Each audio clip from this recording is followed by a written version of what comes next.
어머니 조금만 참으세요. 이거야. 미안하다. 너무 미안해. 안녕하세요. 오늘도 함께 할 수 있어서 정말 기쁩니다. 오늘 들려드릴 이야기는 한 며느리가 시어머니를 등에 업고 요양원에서 탈출하는 충격적인 사건으로 시작됩니다. 하지만 이 이야기의 진실을 알게 되면 여러분은 가족의 진정한 의미에 대해 다시 한번 생각해 보게 될 거예요. 이렇게 감동적이고 의미 있는 이야기들을 더 듣고 싶으시다면 구독 버튼과 좋아요 버튼을 눌러주세요. 여러분의 솔직한 관심이 더 좋은 콘텐츠를 만드는 아주 큰 힘이 됩니다. 그럼 많은 분들이 깊은 감동을 받으셨더니 이야기를 지금부터 시작해 보겠습니다. 수지는 70대 시어머니 김목분을 등에 업고 은혜 요양원 뒷문으로 조용히 빠져나왔습니다. 새벽녘 아직 세상이 잠들어 있는 시간이었죠. 시어머니는 평소보다 훨씬 가벼워진 몸으로 며느리의 등에서 작은 목소리로 속삭했습니다. 수진아, 정말 고맙다. 그런데 절대로 민노에게는 말하지 마라. 수진의 마음은 복잡했습니다. 결혼한 지 8년 그동안 시어머니와의 관계가 늘 순탄했던 것은 아니었거든요. 처음 결혼했을 때만 해도 김옥부는 전형적인 시어머니였습니다. 며느리의 요리 솜씨부터 집안 정리까지 하나하나 간섭하고 지적하기 일상이었죠. 하지만 지금 이 순간 수진의 등에서 느껴지는 시어머니는 전혀 달랐습니다. 마치 보호받아야 할 연약한 할머니 같았어요. 시어머니의 몸무게는 예전의 절반도 안 되는 것 같았고 그 작은 목소리에는 간절함이 묻어 있었습니다. 어머니 괜찮으세요? 아프지 않으세요? 수준이 걱정스럽게 물었지만 김옥부는 고개를 저었습니다. 괜찮다, 괜찮아. 그냥이 지옥 같은 곳에서 나올 수 있어서 너무 기뻐. 은혜 요양원. 이름만 들으면 정말 치유가 될 것 같은 곳이지만 현실은 전혀 달랐습니다. 수지는 지난 6개월 동안 이곳에 며느리 오면서 점점 더 큰 충격을 받았어요. 처음에는 깔끔한 외관과 친절한 직원들 때문에 안심했었죠. 월 200만 원이 넘는 비싼 비용을 내는 만큼 당연히 최고의 서비스를 받을 줄 알았습니다. 하지만 현실은 참혹했어요. 직원 1명이 어르신 10명 이상을 돌봐야 하는 상황에서 제대로 된 케어는 불가능했습니다. 김옥부는 하루 종일 침대에 누워 있거나 휠체어에 앉아서 멍하니 벽만 바라보는 날들이 계속되었어요. 더 충격적인 건 치매 초기 증상으로 입소했던 김옥분이 오히려 이곳에서 더 빠르게 악화되고 있다는 것이었습니다. 의미 있는 대화나 활동 없이 하루하루를 그냥 버티기만 하는 생활 때문이었죠. 수진아, 나는 여기서 죽고 싶지 않다. 정말로 죽고 싶지 않아. 한 달 전 김옥분이 수진의 손을 붙잡고 간절히 말했던 그 순간이 떠올랐습니다. 그때 수진은 시어머니의 눈에서 처음으로 절망을 보았어요. 평생 강하게 살아왔던 김옥분이 완전히 무너져 있었습니다. 그럼 어디로 가고 싶으세요? 수진이 물었을 때 김옥분은 잠시 망설이다가 이렇게 말했습니다. 우리 시아버지 산소 가보고 싶다. 거기서 너한테 꼭 해야 할 말이 있어. 그리고 덧붙인 한마디. 하지만 절대로 민호는 모르게 해야 해. 수진은 이해할 수 없었습니다. 왜 자신의 친아들에게는 말하면 안 되는 걸까요? 시어머니가 가고 싶어하는 곳이 단순히 선산이라면 아들이 함께 가는 게 당연하지 않을까요? 하지만 김옥분의 표정에는 단호함이 있었어요. 마치 절대로 양보할 수 없는 무언가가 있는 것처럼 말이죠. 택시 안에서 김옥분은 계속해서 고맙다. 정말 고맙다를 반복했습니다. 그 목소리에는 감사함뿐만 아니라 안도감도 섞여 있었어요. 마치 오랫동안 숨어있던 감정이 터져 나오는 것 같았습니다. 어머니 정말 괜찮으세요? 몸이 아프시면 언제든 말씀하세요. 수진이 걱정스럽게 물었지만 김옥부는 오히려 환한 미소를 지었습니다. 요양원에서는 한 번도 보지 못했던 표정이었어요. 수진아, 나는 지금 정말 행복해. 이렇게 자유로운 기분이 언제였는지 기억도 안 나. 그 순간 수진은 깨달았습니다. 시어머니에게 요양원은 단순히 불편한 곳이 아니라 정말로 감옥 같은 곳이었구나. 아무리 비싼 돈을 내고 있어도 자유와 존엄을 잃고 살아가는 것은 견딜 수 없는 고통이었을 거예요. 하지만 수진의 마음 한켠에는 여전히 의문이 남아 있었습니다. 도대체 시어머니가 선산에서 자신에게 하고 싶은 말이 무엇일까요? 그리고 왜 친아들인 민노에게는 절대로 말하면 안 되는 걸까요? 택시는 서울을 벗어나 경기도로 향하고 있었습니다. 김옥분의 시아버지 산소가 있는 곳까지는 약 2시간 정도 걸릴 예정이었어요. 그 긴 시간 동안 수진은 시어머니의 진짜 속마음을 알게 될 것 같았습니다. 수진아, 너는 정말 착한 아이야. 택시 안에서 김옥분이 갑자기 수진의 손을 잡으며 말했습니다. 그 손은 예전보다 훨씬 거칠러져 있었지만 따뜻함이 느껴졌어요. 저는 그냥 당연한 일을 했을 뿐인데요. 수진이 겸손하게 대답했지만 김옥부는 고개를 저었습니다. 당연한 일이라니 요즘 세상에 며느리가 시어머니를 이렇게까지 돌봐주는 게 어디 있니? 김옥분의 목소리에는 진심 어린 감사가 묻어 있었어요. 그동안 수진이 얼마나 많은 희생을 했는지 모르는 사람은 없었습니다. 매주 2번씩 요양원에 며느리 오고 시어머니가 좋아하는 음식을 직접 만들어서 가져다 주고 병원 검진에도 빠짐없이 동행했죠. 특히 지난 3개월 동안은 거의 매일 요양원에 들렀습니다. 김옥분의 상태가 눈에 띄게 나빠지고 있다는 걸 느꼈기 때문이에요. 치매 증상도 심해지고 식욕도 떨어지고 무엇보다 삶의 의욕을 완전히 잃어버린 것 같았습니다. 어머니, 그런데 정말로 민노에게는 말하면 안 되는 건가요? 아들이 알면 더 좋아하실 텐데. 수진이 조심스럽게 물었을 때 김옥분의 표정이 순간 어두워졌습니다. 그 아이한테는 절대 말하면 안 돼. 알려봤자 또 귀찮을 뿐이야. 김옥분의 목소리에는 깊은 상처가 묻어 있었어요. 마치 이미 너무 많이 상처받아서 더 이상 기대하기도 싫다는 것 같았습니다. 사실 수진도 남편 민노의 태도에 대해서는 할 말이 많았어요. 어머니를 요양원에 모신 이후로 민노는 한 번도 면을 가지 않았습니다. 물론 일이 바쁘다는 핑계는 있었지만 그래도 친어머니인데 너무 무관심한 것 아닌가 싶었죠. 여보, 어머니 상태가 많이 안 좋아졌어요. 한번 같이 가보면 안 될까요? 수진이 몇 번이나 제안했지만 민노의 대답은 항상 같았습니다. 당신이 잘 챙기고 있으니까 괜찮지 뭐. 나는 돈만 벌어다 주면 되는 거 아니야? 민노에게는 요양원 비월 200만 원을 내는 것이 효도의 전부였어요. 돈으로 모든 걸 해결할 수 있다고 생각하는 것 같았습니다. 하지만 김옥분이 정말로 원하는 건 돈이 아니었어요. 아들의 관심과 사랑이었습니다. 수진아, 너는 나를 정말 딸처럼 생각해 주는구나. 김옥분이 갑자기 눈물을 글썽이며 말했습니다. 어머니, 저도 어머니를 친어머니처럼 생각하고 있어요. 수진의 대답에 김옥분은 더욱 눈물을 흘렸습니다. 요양원에서 지낸 6개월 동안 진짜 가족의 사랑을 느낀 건 며느리에게서 뿐이었어요. 정말 고마워. 내가 이 세상에서 가장 사랑하는 사람은 너야, 수진아. 이 말을 들은 순간 수진은 가슴이 뭉클해졌습니다. 시어머니와 며느리라는 관계를 넘어서 진짜 모녀 사이가 된 것 같은 느낌이었어요. 하지만 동시에 의문도 들었습니다. 김옥분이 아들보다 며느리를 더 사랑한다고 말하는 이유가 뭘까요? 아무리 민노가 무관심했다고 해도 친아들인데. 그럴 수 있을까요? 어머니, 혹시 민노한테 무슨 서운한 일이라도 있으셨나요? 수진이 조심스럽게 물었을 때 김옥분은 잠시 침묵했습니다. 그리고 창밖을 바라보며 깊은 한숨을 쉬었어요. 수진아, 나는 그 아이한테 이미 죽은 사람이야. 살아 있어도 죽은 거나 마찬가지. 김옥분의 목소리에는 깊은 절망이 묻어 있었습니다. 마치 오랫동안 마음속에 숨겨두었던 상처가 터져 나오는 것 같았어요. 그럼 말씀하지 마세요. 민노도 어머니를 사랑하고 있어요. 다만 표현을 잘 못할 뿐이에요. 수진이 위로하려고 했지만 김옥분은 고개를 저었습니다. 아니야. 수진아. 너는 몰라. 그 아이가 나한테 뭐라고 했는지. 김옥분의 눈에서 눈물이 흘러내렸습니다.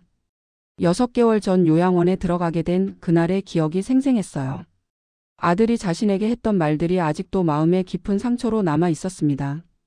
택시는 계속해서 목적지를 향해 달려가고 있었어요. 하지만 수진의 마음은 점점 더 복잡해졌습니다. 시어머니가 숨기고 있는 상처가 생각보다 훨씬 깊은 것 같았거든요. 과연 6개월 전 그날 민노와 박명숙 사이에 무슨 일이 있었던 걸까요? 그리고 김옥분이 선산에서 수진에게 하고 싶다는 말은 무엇일까요? 힐링 요양원의 실상은 그 이름과는 정반대였습니다. 수진이 처음 이곳을 방문했을 때 받았던 충격은 아직도 생생해요. 3층짜리 건물의 외관은 깔끔했고 로비는 호텔처럼 화려하게 꾸며져 있었습니다. 상담을 받을 때 직원들은 친절했고 어르신들의 존엄과 행복을 최우선으로 생각합니다. 라는 슬로건도 인상적이었어요. 하지만 실제로 시어머니가 입소한 후 면을 다니기 시작하면서 수진은 끔찍한 현실을 마주하게 되었습니다. 첫 번째 충격은 직원 부족이었어요. 3층 전체에 어르신이 4명 정도 계시는데 근무하는 간병사는 고작 4명뿐이었습니다. 한 사람이 15명을 돌봐야 하는 상황에서 제대로 된 케어는 불가능했죠. 어머니, 점심은 드셨어요? 수진이 면을 갔을 때 물으면 김옥분은 항상 이렇게 대답했습니다. 먹긴 했는데 뭘 먹었는지 기억이 안 나네. 식사 시간이 되면 간병사 한 명이 10명 이상의 어르신들을 한꺼번에 돌봐야 했어요. 당연히 한 분 한 분 세심하게 챙길 시간은 없었습니다.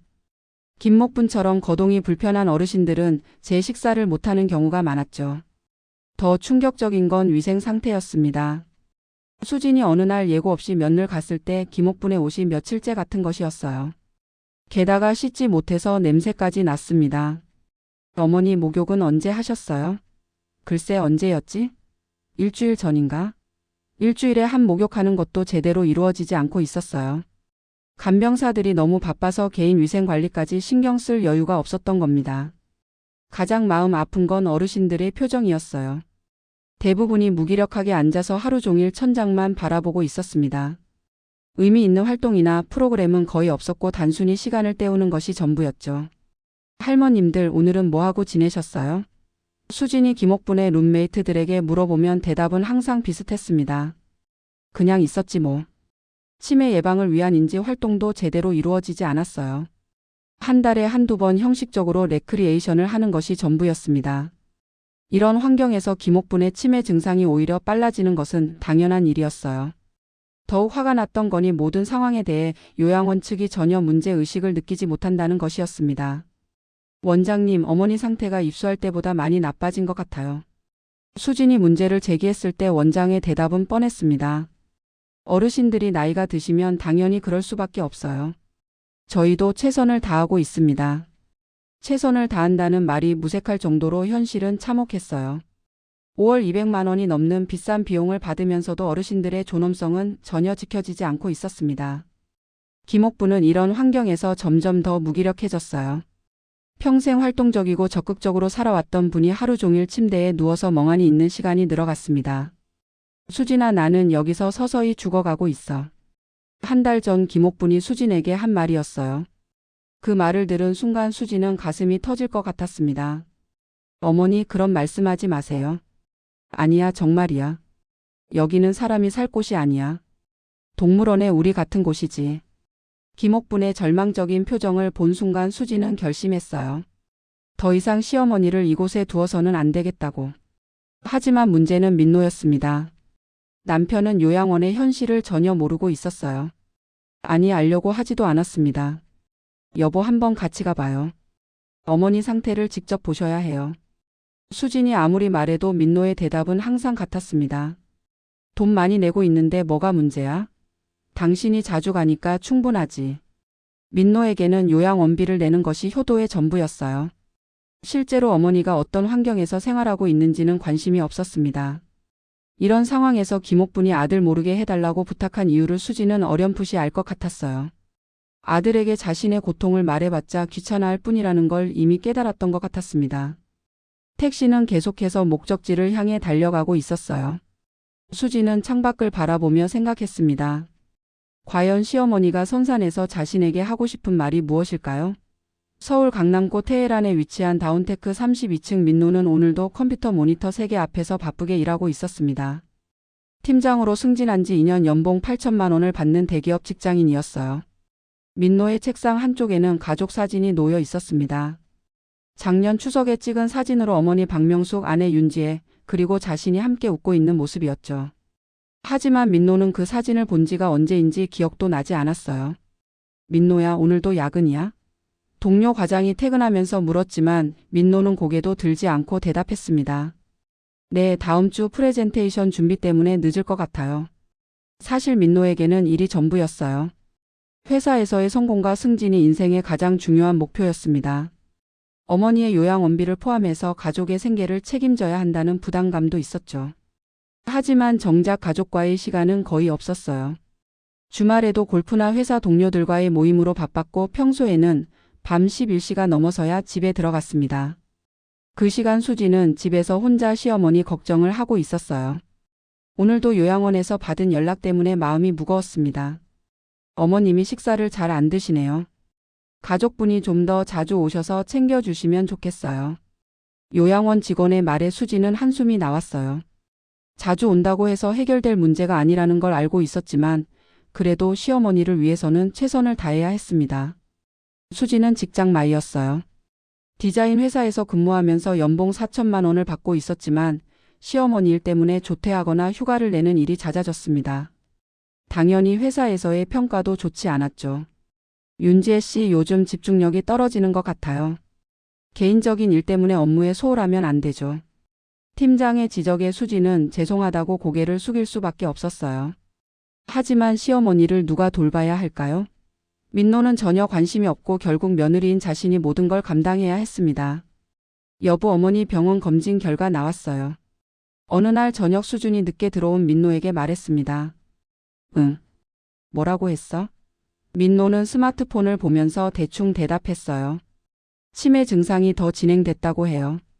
그리고 다른 검사도 더 해봐야 할 것 같다고. 수진이 걱정스럽게 말했지만 민노의 반응은 시큰둥했습니다. 그럼 검사하라고 해. 돈은 내가 낼 테니까. 그게 문제가 아니라 어머니가 많이 우울해하세요. 한번 같이 가 보시면 야 나는 돈 벌어야 된다고. 당신이 잘 챙기고 있잖아. 민노에게는 돈을 버는 것이 가장 중요한 효도였어요. 월 200만 원의 요양원비와 각종 의료비를 감당하는 것만으로도 충분하다고 생각했습니다. 하지만 수지는 알고 있었어요. 김옥분이 정말로 원하는 건 돈이 아니라 아들의 관심이라는 것을. 민노야 언제 면회 갈 거야? 한 달에 한 번 김옥분이 수진에게 물어보는 말이었어요.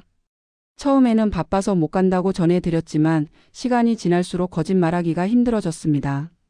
어머니 민노가 다음 주에 갈 거라고 했어요. 하지만 다음 주가 되어도 민노는 오지 않았어요. 그 다음 주도 그 다음 달도 마찬가지였습니다. 결국 6개월 동안 민노는 단 한 번도 어머니를 보러 가지 않았어요. 김옥분도 처음에는 아들을 기다렸습니다. 면 시간마다 문 쪽을 바라보며 혹시나 하는 마음으로 기대했어요. 하지만 시간이 지날수록 그 기대는 절망으로 바뀌었습니다. 수지나 민호는 정말 안 올 거지? 3개월 후 김옥분이 체험한 듯이 물었을 때 수지는 뭐라고 대답해야 할지 몰랐어요. 어머니 정말 바쁘세요. 조금만 기다려보세요. 하지만 김옥분은 이미 모든 걸 포기한 것 같았어요. 괜찮다 괜찮아. 나도 이제 기대 안 해. 그날 이후 김옥분은 아들 얘기를 더 이상 하지 않았습니다. 대신 수진에게만 모든 감정을 의지하게 되었어요. 수진은 이런 상황이 너무 힘들었어요. 회사 일과 집안일에 더해서 시어머니까지 돌봐야 하는 삼중고였습니다. 하지만 누구에게 하소연할 수도 없었죠. 남편은 관심이 없고 친정 부모님께 말하기도 어려웠습니다. 수진아 정말 고마워. 내가 아니었으면 나는 진짜 죽었을 거야. 김옥분이 수진의 손을 잡고 눈물을 흘릴 때마다 수진은 마음이 아팠어요. 시어머니의 고마워하는 마음이 오히려 더 큰 부담이 되었습니다. 이런 상황에서 김옥분이 아들 모르게 해달라고 부탁한 이유를 수지는 이해할 수 있었어요. 이미 아들에게는 기대를 잡았고 차라리 며느리와만 마지막을 보내고 싶었던 것 같았습니다. 하지만 수지는 여전히 궁금했어요. 시어머니가 선산에서 자신에게 하고 싶다는 말이 도대체 무엇일까요? 6개월 전 2024년 1월 15일 김옥분에게는 절대 잊을 수 없는 날이었습니다. 그날 아침 민노는 평소보다 일찍 집에 왔어요. 회사에서 반차를 낸 것도 처음이었죠. 하지만 그 이유는 어머니를 만나기 위해서가 아니었습니다. 은혜 요양원 입소 계약서에 서명하기 위해서였어요. 어머니 준비 다 하셨어요? 민노의 목소리는 딱딱했습니다. 마치 업무를 처리하는 것 같은 느낌이었어요. 김옥분은 작은 가방 하나에 옷가지 몇 벌과 약품을 넣고 있었습니다. 그래 다 했다. 김옥분의 대답도 마찬가지로 건조했어요. 이미 며칠 전부터 이날이 올 것을 알고 있었지만 막상 현실이 되니 마음이 무거웠습니다. 추진는 옆에서 지켜보며 마음이 아팠어요. 가족이 헤어지는 순간인데 왜 이렇게 차갑게 느껴질까요? 어머니 요양원 시설 좋다고 해요. 걱정하지 마세요. 수준이 위로하려고 했지만 김옥분은 수음만 지었습니다. 그래 고마워. 택시에서 요양원까지 가는 30분 동안 차 안은 침묵으로 가득했어요. 민노는 계속 스마트폰을 보고 있었고 김옥분은 창밖만 바라보고 있었습니다. 수진만 두 사람 사이에서 어색해하고 있었죠. 힐링 요양원에 도착했을 때 직원들은 친절하게 맞아 주었습니다. 어르신 환영합니다. 저희가 정성껏 모시겠습니다. 시설 투어를 하고 입소 서류를 작성하는 동안 민노는 능숙하게 일을 처리했어요. 마치 회사에서 계약서를 검토하는 것처럼 말이죠. 요양비가 200만 원이고 각종 추가 비용까지 하면 250만 원 정도 나올 것 같네요. 민노가 계산기를 두드리며 말했을 때 김옥부는 미안한 표정을 지었습니다. 미안하다 민노야. 돈이 많이 드는구나. 괜찮아요 어머니. 제가 벌 수 있는 정도니까요. 민노의 대답은 사무적이었어요. 전혀 감정이 느껴지지 않았습니다. 드디어 김옥분이 배정받은 방에 도착했을 때 가족들은 잠시 서로를 바라봤어요. 이제 정말로 작별 인사를 해야 하는 순간이었습니다. 어머니 그럼 저희는 이만 가보겠습니다. 민노가 먼저 말을 꺼냈을 때 김옥분은 놀랐어요. 좀 더 시간을 보낼 줄 알았는데 너무 서둘러서 가려고 하는 것 같았습니다. 벌써 가니? 네. 오늘 회사에 중요한 회의가 있어서요. 민노는 시계를 보며 말했어요. 하지만 김옥분은 알고 있었습니다. 오늘이 일요일이라는 것을. 그때 민노가 무심코 내뱉은 한마디가 김옥분의 가슴에 비수처럼 박혔습니다. 어머니 이제 저도 좀 자유롭게 살 수 있을 것 같아요. 솔직히 너무 힘들었거든요. 민노는 별 생각 없이 한 말이었어요. 그동안 어머니를 돌보느라 스트레스를 받았던 것이 사실이었으니까요. 하지만 김목분에게는 치명적인 상처가 되었습니다. 내 아들은 내가 짐이라고 생각하는구나. 김목분의 눈에서 눈물이 글거렸지만 겉으로는 태연한 척했어요. 그래 그럼 됐다. 이제 자유롭게 살아라. 하지만 민노는 어머니의 진짜 마음을 알아채지 못했습니다. 그럼 일주일에 한 번 정도는 면회 올게요. 아니다. 바쁘면 오지 마라.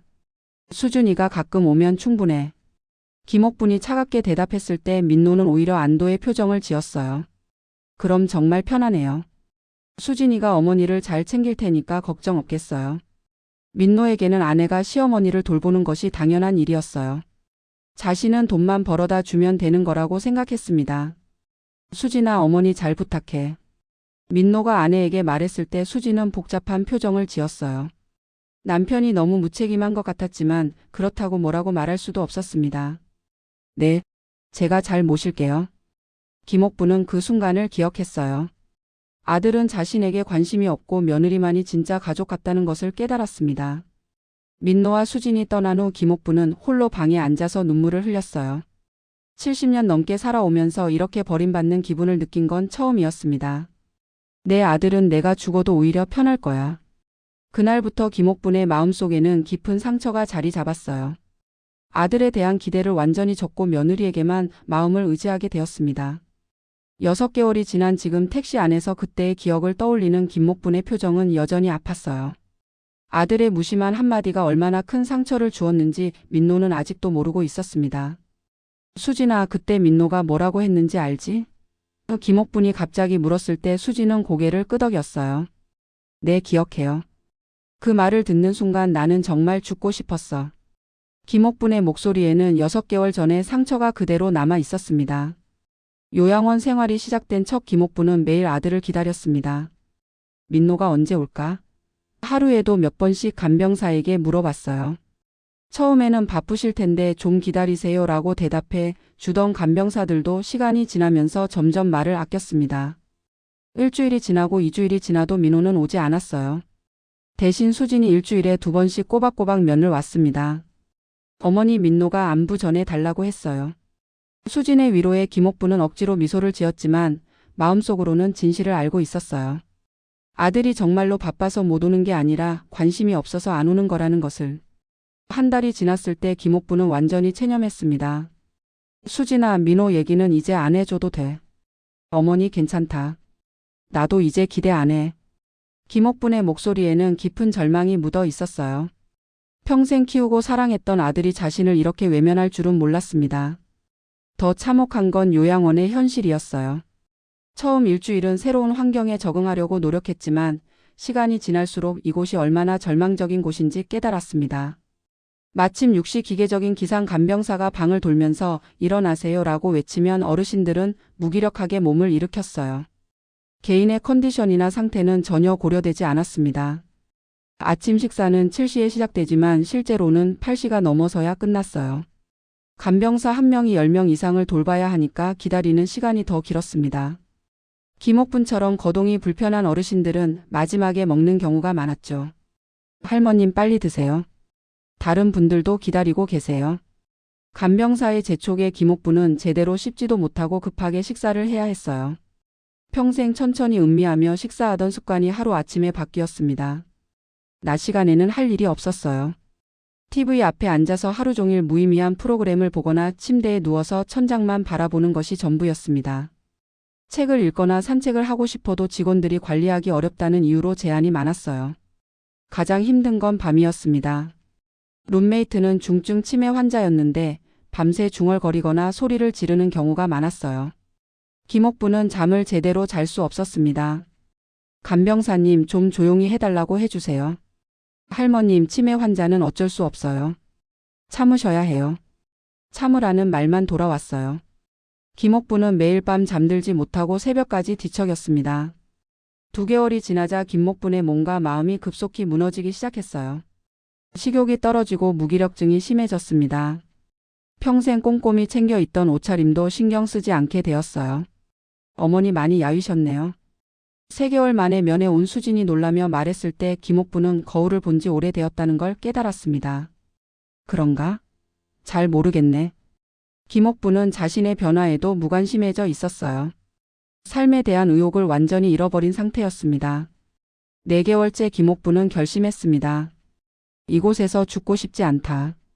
하루 종일 무의미하게 시간을 보내다가 죽는 것보다는 의미 있는 마지막을 보내고 싶었어요. 그리고 그 마지막을 함께할 사람은 아들이 아니라 며느리였습니다. 수진아, 나는 너를 친딸보다 더 사랑해. 5개월째 김옥분이 수진에게 고백했을 때 수진은 깜짝 놀랐어요. 어머니, 갑자기 왜 그런 말씀을? 정말이야. 민노보다 너를 더 사랑해. 김옥분의 고백은 진심이었어요. 아들은 자신을 버렸지만 며느리는 끝까지 곁에 있어 주었습니다. 그리고 마침내 6개월째 김옥부는 수진에게 부탁했습니다. 수진아, 나를 여기서 데려가 줄 수 있니? 어머니, 무슨 말씀이세요? 시아버지 산소에 가보고 싶어. 거기서 너한테 꼭 해야 할 말이 있거든. 김옥분의 간절한 부탁에 수진은 망설였어요. 하지만 시어머니의 절망적인 표정을 보니 거부할 수 없었습니다. 하지만 민노한테는 절대로 말하지 마라. 왜요? 그 아이는 이미 나를 버렸어. 알려봤자 귀찮을 뿐이야. 김옥분의 마음속에는 아들에 대한 깊은 상처가 자리 잡고 있었어요. 6개월 동안 단 한 번도 찾아오지 않은 아들에게는 더 이상 기대하고 싶지 않았습니다. 오늘 새벽 마침내 그 약속이 실행되었어요.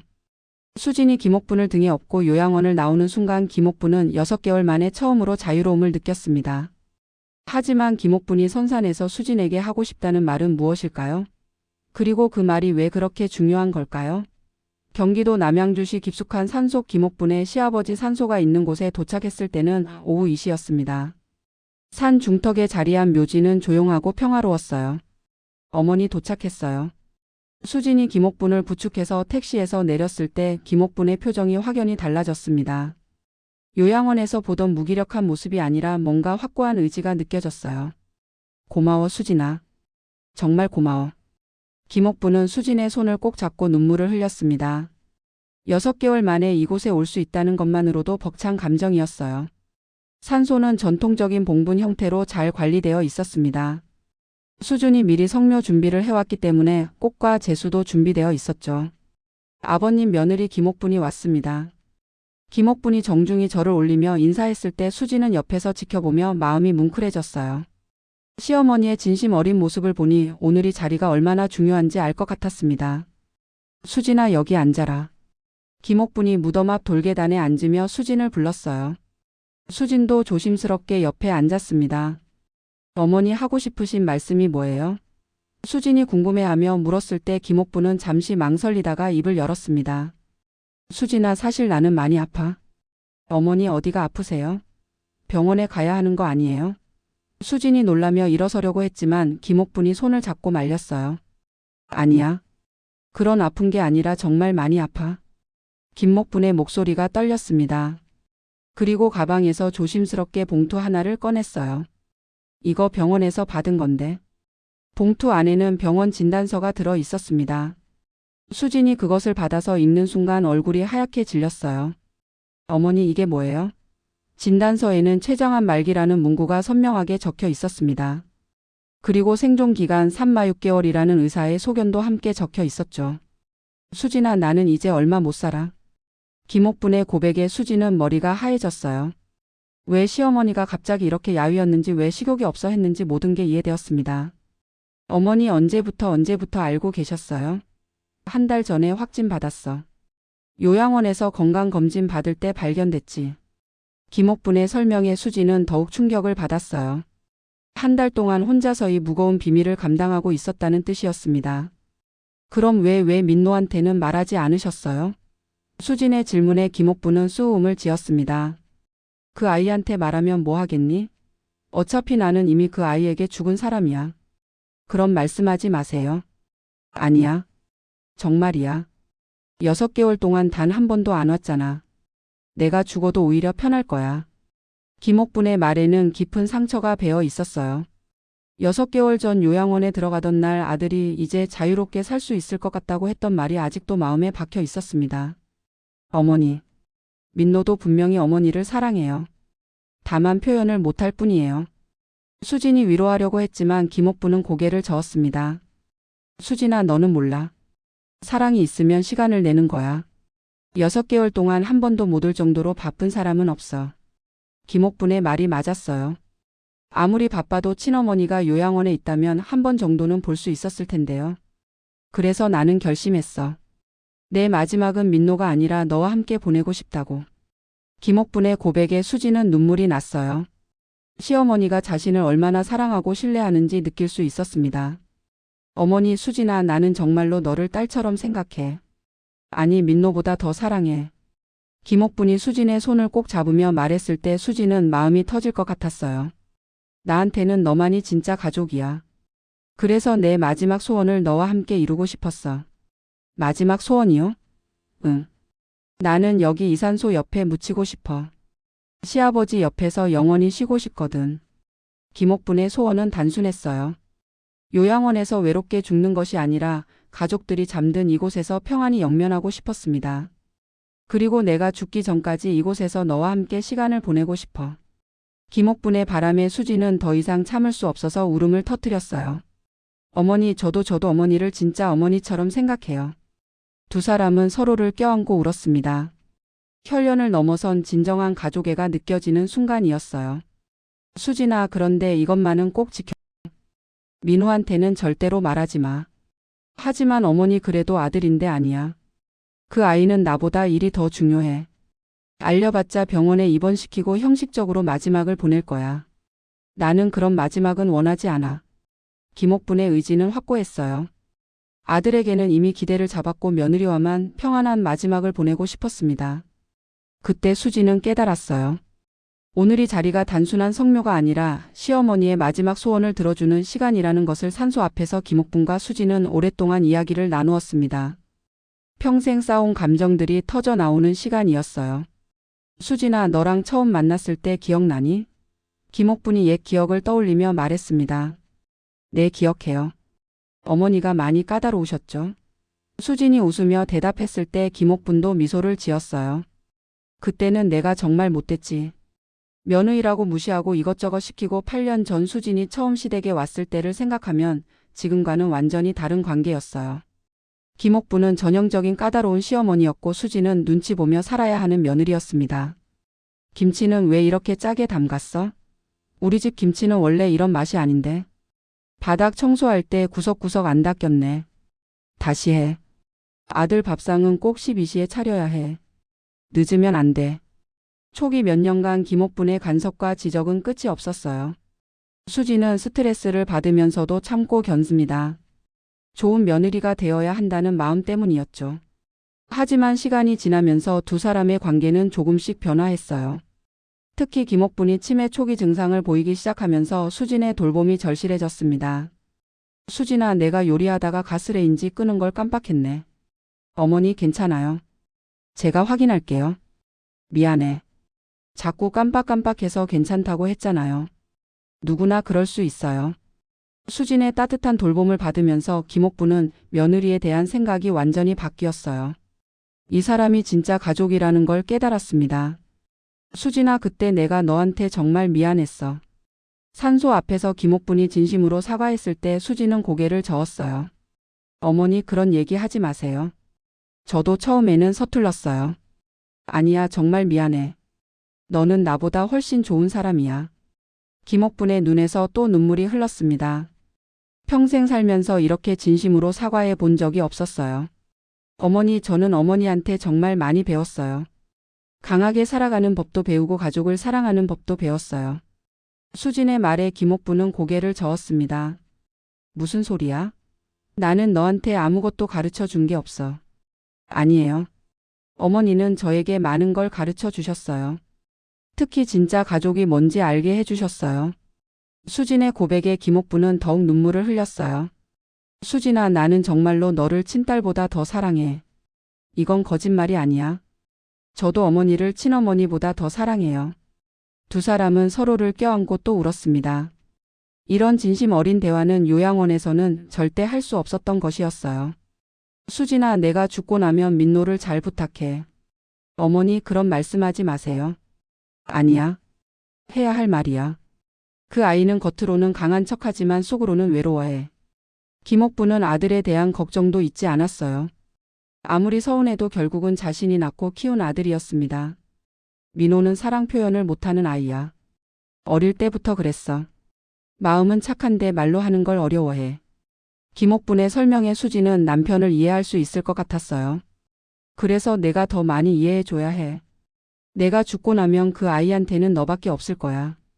네, 알겠어요. 제가 민노를 잘 돌볼게요. 수진의 약속에 김옥분은 안도의 표정을 지었습니다. 그리고 수진아, 너도 행복하게 살아야 해. 나 때문에 너무 희생하지 마. 어머니, 정말이야. 너는 아직 젊고 앞으로 할 일이 많아. 나는 이제 충분히 살았어. 김옥분의 말에 수진은 마음이 아팠어요. 시어머니가 얼마나 자신을 생각해 주는지 느껴졌습니다. 해가 서쪽으로 기울어 가고 있었어요. 산속은 점점 조용해지고 두 사람만의 시간이 더욱 소중하게 느껴졌습니다. 수진아, 오늘 정말 고마워. 내 마지막 소원을 들어줘서. 어머니, 저야말로 고마워요. 이렇게 소중한 시간을 저와 함께 해주셔서 두 사람은 산소 앞에서 조용히 앉아서 노을을 바라봤어요. 말하지 않아도 서로의 마음을 충분히 이해할 수 있는 시간이었습니다. 그때 김옥분이 가방에서 또 다른 편지를 꺼냈어요. 수진아, 이건 내가 너한테 쓴 편지야. 나중에 혼자 있을 때 읽어봐. 편지를 받는 수진의 손이 떨렸습니다. 시어머니의 마지막 마음이 담긴 편지였을 거예요. 그리고 이것도 김옥분이 작은 상자를 꺼냈을 때 수진은 깜짝 놀랐습니다.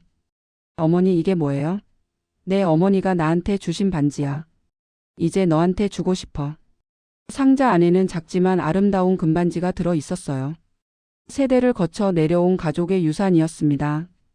어머니, 이런 소중한 걸 저한테 주시면 안 돼요. 받아라, 수진아.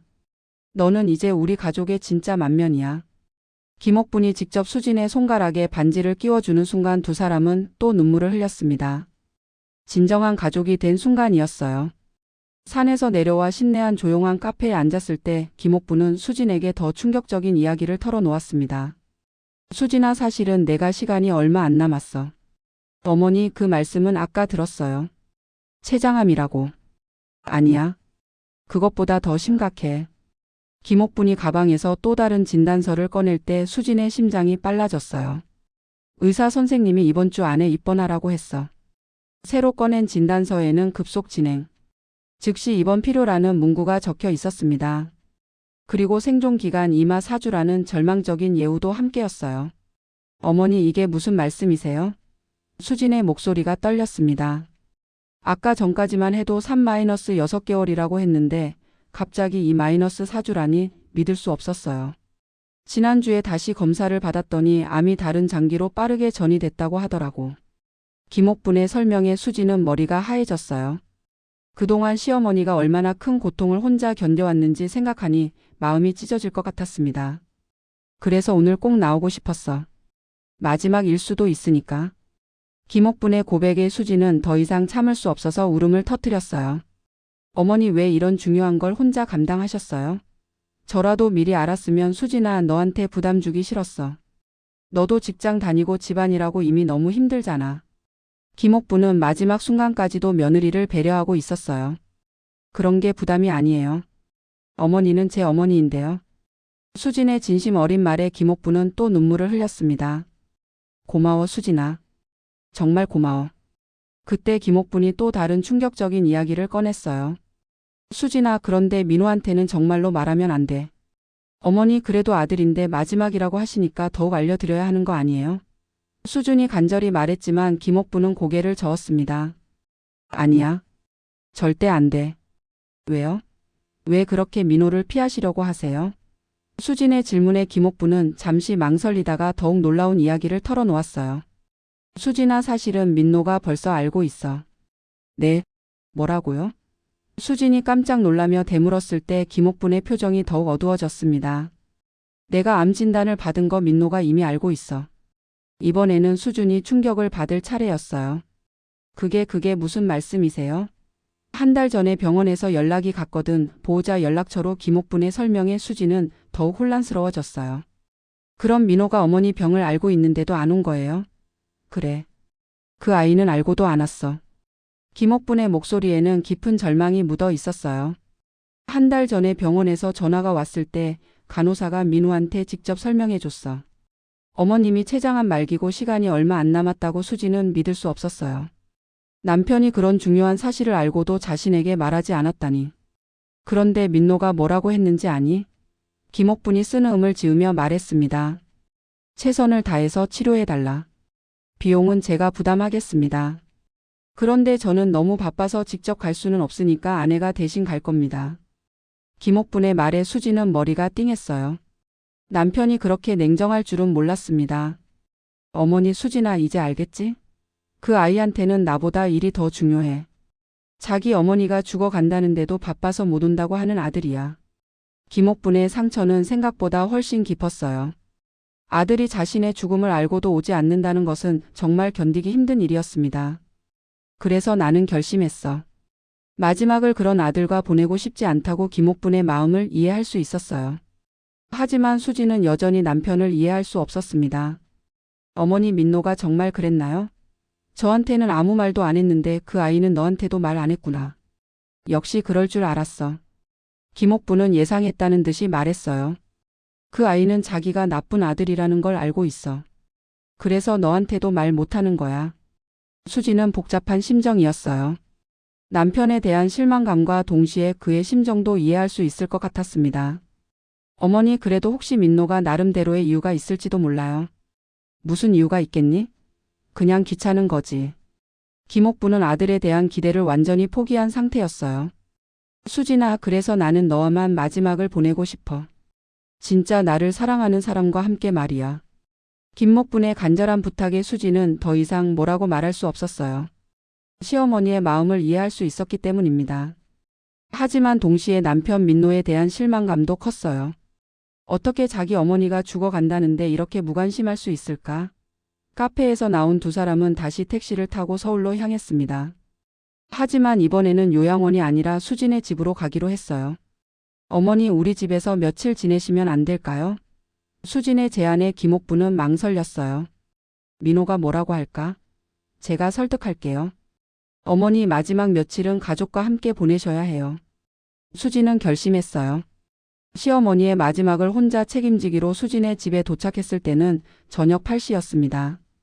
마침 민호도 퇴근해서 집에 와 있었어요. 어머니는 왜 여기에? 민호가 깜짝 놀라며 일어났을 때 김옥분의 변화된 모습을 보고 더욱 충격을 받았습니다. 6개월 만에 본 어머니는 한눈에 봐도 많이 야위어 있었어요. 민호야. 김옥분이 아들을 부르는 목소리도 예전과 달랐습니다. 힘이 없고 작아져 있었어요. 어머니, 갑자기 어떻게? 요양원에서는 뭐라고 했어요? 민호가 당황하며 물었을 때 수진이 나섰습니다. 민호야, 우리 얘기 좀 해야겠어. 수진의 진지한 표정을 본 민호는 뭔가 심상치 않다는 걸 직감했어요. 어머니, 일단 안쪽 방에서 쉬세요. 수진이 김옥분을 안방으로 모시고 난 후 거실에서 부부만 남았을 때 긴장감이 흘렀습니다. 민호야, 어머니 병원 연락 받았지? 수진이 직설적으로 물었을 때 민호의 얼굴이 하얗게 질렸어요. 뭐 무슨 말이야? 한 달 전에 병원에서 전화 왔던 거. 어머니가 췌장암 말기라는 거. 수진의 말에 민호는 더 이상 숨길 수 없다는 걸 깨달았습니다. 그거 왜 나한테 말 안 했어? 어머니가 죽어간다는데. 수진이 목소리를 높이자 민노는 고개를 숙였어요. 미안해. 나도 어떻게 말해야 할지 몰라서.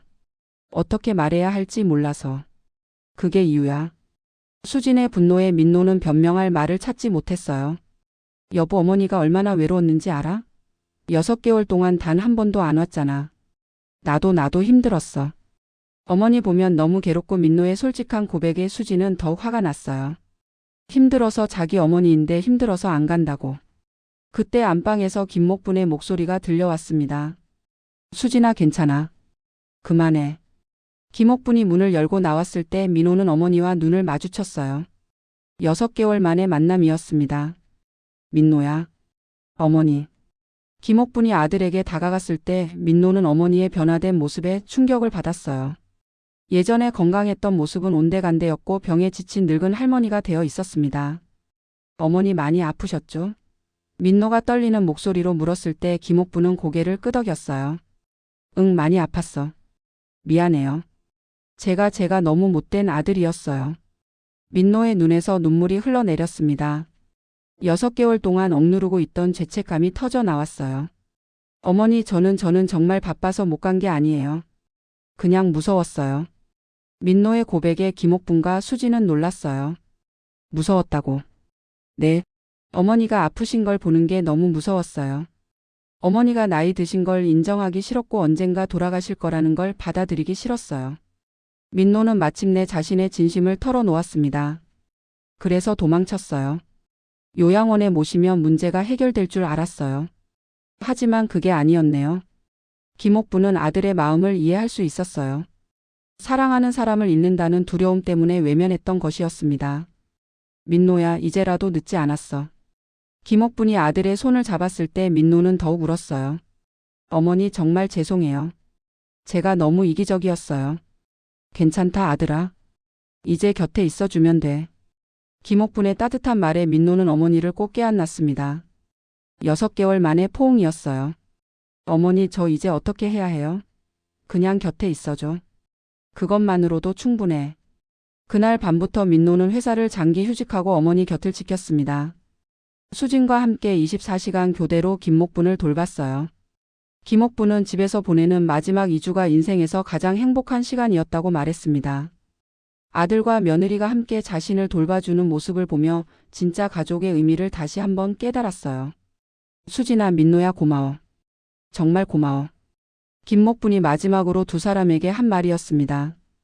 2주 후 김옥분은 가족들이 지켜보는 가운데 평안히 숨을 거두었어요. 고통스럽지 않은 정말 평화로운 마지막이었습니다.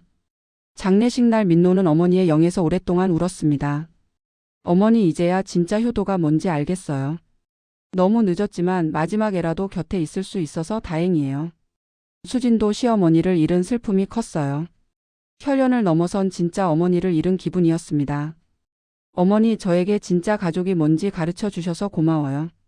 평생 잊지 않을게요. 김옥분의 마지막 소원대로 시아버지 옆에 안장되었습니다. 산 중턱의 조용한 곳에서 영원히 쉴 수 있게 되었어요.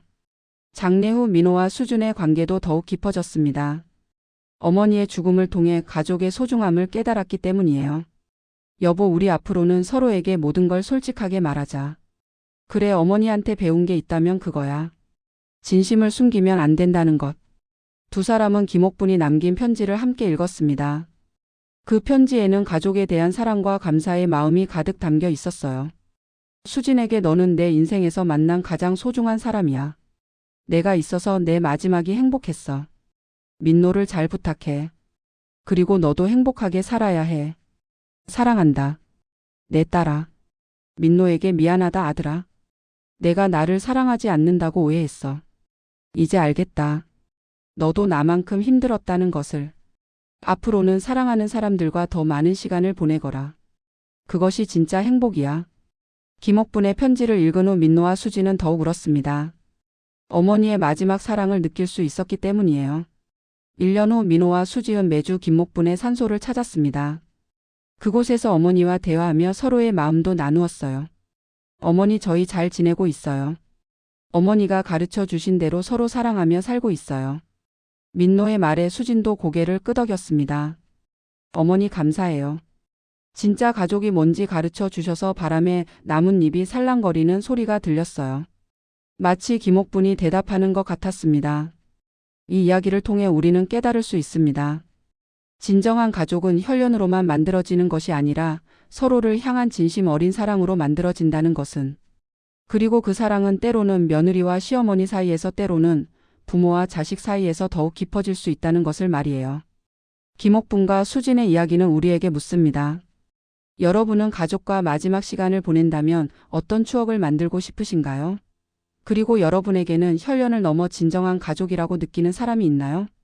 사랑하는 사람들과 함께하는 시간이 얼마나 소중한지 이야기를 통해 다시 한번 생각해 보시기 바랍니다. 여보, 엄마가 돈을 안 주신다고요? 뺨을 후려치는 소리와 함께 60대 후반의 이정화 씨는 거실 바닥에 주저앉았습니다. 코에서 흘러내리는 붉은 피가 그녀의 소박한 집안복을 적셨죠. 자신을 때린 사람은 다름 아닌 자신이 낳고 기른 아들 박민수였습니다. 엄마, 제발 좀 이해해 주세요. 우리가 얼마나 힘든지 아시잖아요. 민수의 목소리에는 분노와 절망이 뒤섞여 있었습니다. 그 옆에서는 며느리 김지연이 에르메스 가방을 끼고 차가운 미소를 지으며 지켜보고 있었죠. 자, 이제 마음이 바뀌셨나요? 시어머님, 과연이 평범해 보이는 시어머니에게 어떤 비밀이 숨겨져 있을까요? 그리고 그 서류 한 장이 모든 것을 뒤바꿀 충격적인 진실은 무엇일까요? 여러분도 궁금하시다면 구독과 좋아요 부탁드릴게요. 지금부터 믿을 수 없는 이야기가 시작됩니다. 사건은 3개월 전부터 시작되었습니다. 김지연은 결혼 3년차 아직도 시어머니 박순자와 같은 집에서 살고 있었습니다. 겉으로는 평범한 며느리 같았지만 지연에게는 누구도 모르는 비밀이 있었죠. 여보, 우리 엄마 정말 이상하지 않아? 지연이 남편 민수에게 속삭했습니다. 다른 집 시어머니들은 며느리 도와주기 바쁜데 우리 엄마는 왜 이렇게 인색하실까? 민수는 고개를 저었습니다. 엄마도 아버지 돌아가신 후로 힘드실 거야. 아버지 유산으로 근근히 사시는데 그게 아니야. 여보. 지연의 목소리에는 확신이 가득했습니다. 시어머님 진짜 부자야. 내가 확인했어. 실제로 지연은 결혼 전부터 박순자의 재산을 철저히 조사했었습니다. 신성그룹의 창업주 미망인이자 서초 일대 부동산 수십 채를 소유한 숨은 재벌이라는 것을 말이죠. 여보, 생각해봐. 우리가 전세 때문에 이렇게 고생하는데 엄마는 이 큰 집에서 혼자 사시잖아. 이게 정상이야? 지연은 매일같이 이런 식으로 남편을 세뇌시켰습니다. 효도라는 게 꼭 돈으로 하는 건 아니지만 자식이 힘들 때는 도와주는 게 부모 마음 아니야? 엄마가 정말 우리를 생각하신다면 민수의 마음속에는 점점 의심의 씨앗이 자라기 시작했습니다. 평소 자상했던 어머니에 대한 원망이 쌓여가기 시작한 것이죠. 그런데 지연아, 엄마한테 어떻게 말씀드려야 할까? 지연의 입꼬리 살짝 올라갔습니다. 드디어 남편이 자신의 계획에 넘어가기 시작한 것입니다. 직접적으로 말하면 안 되지. 자연스럽게 우리 상황이 힘들다는 걸 알게 해드려야 해. 엄마가 먼저 도와주겠다고 말씀하시게 만드는 거야.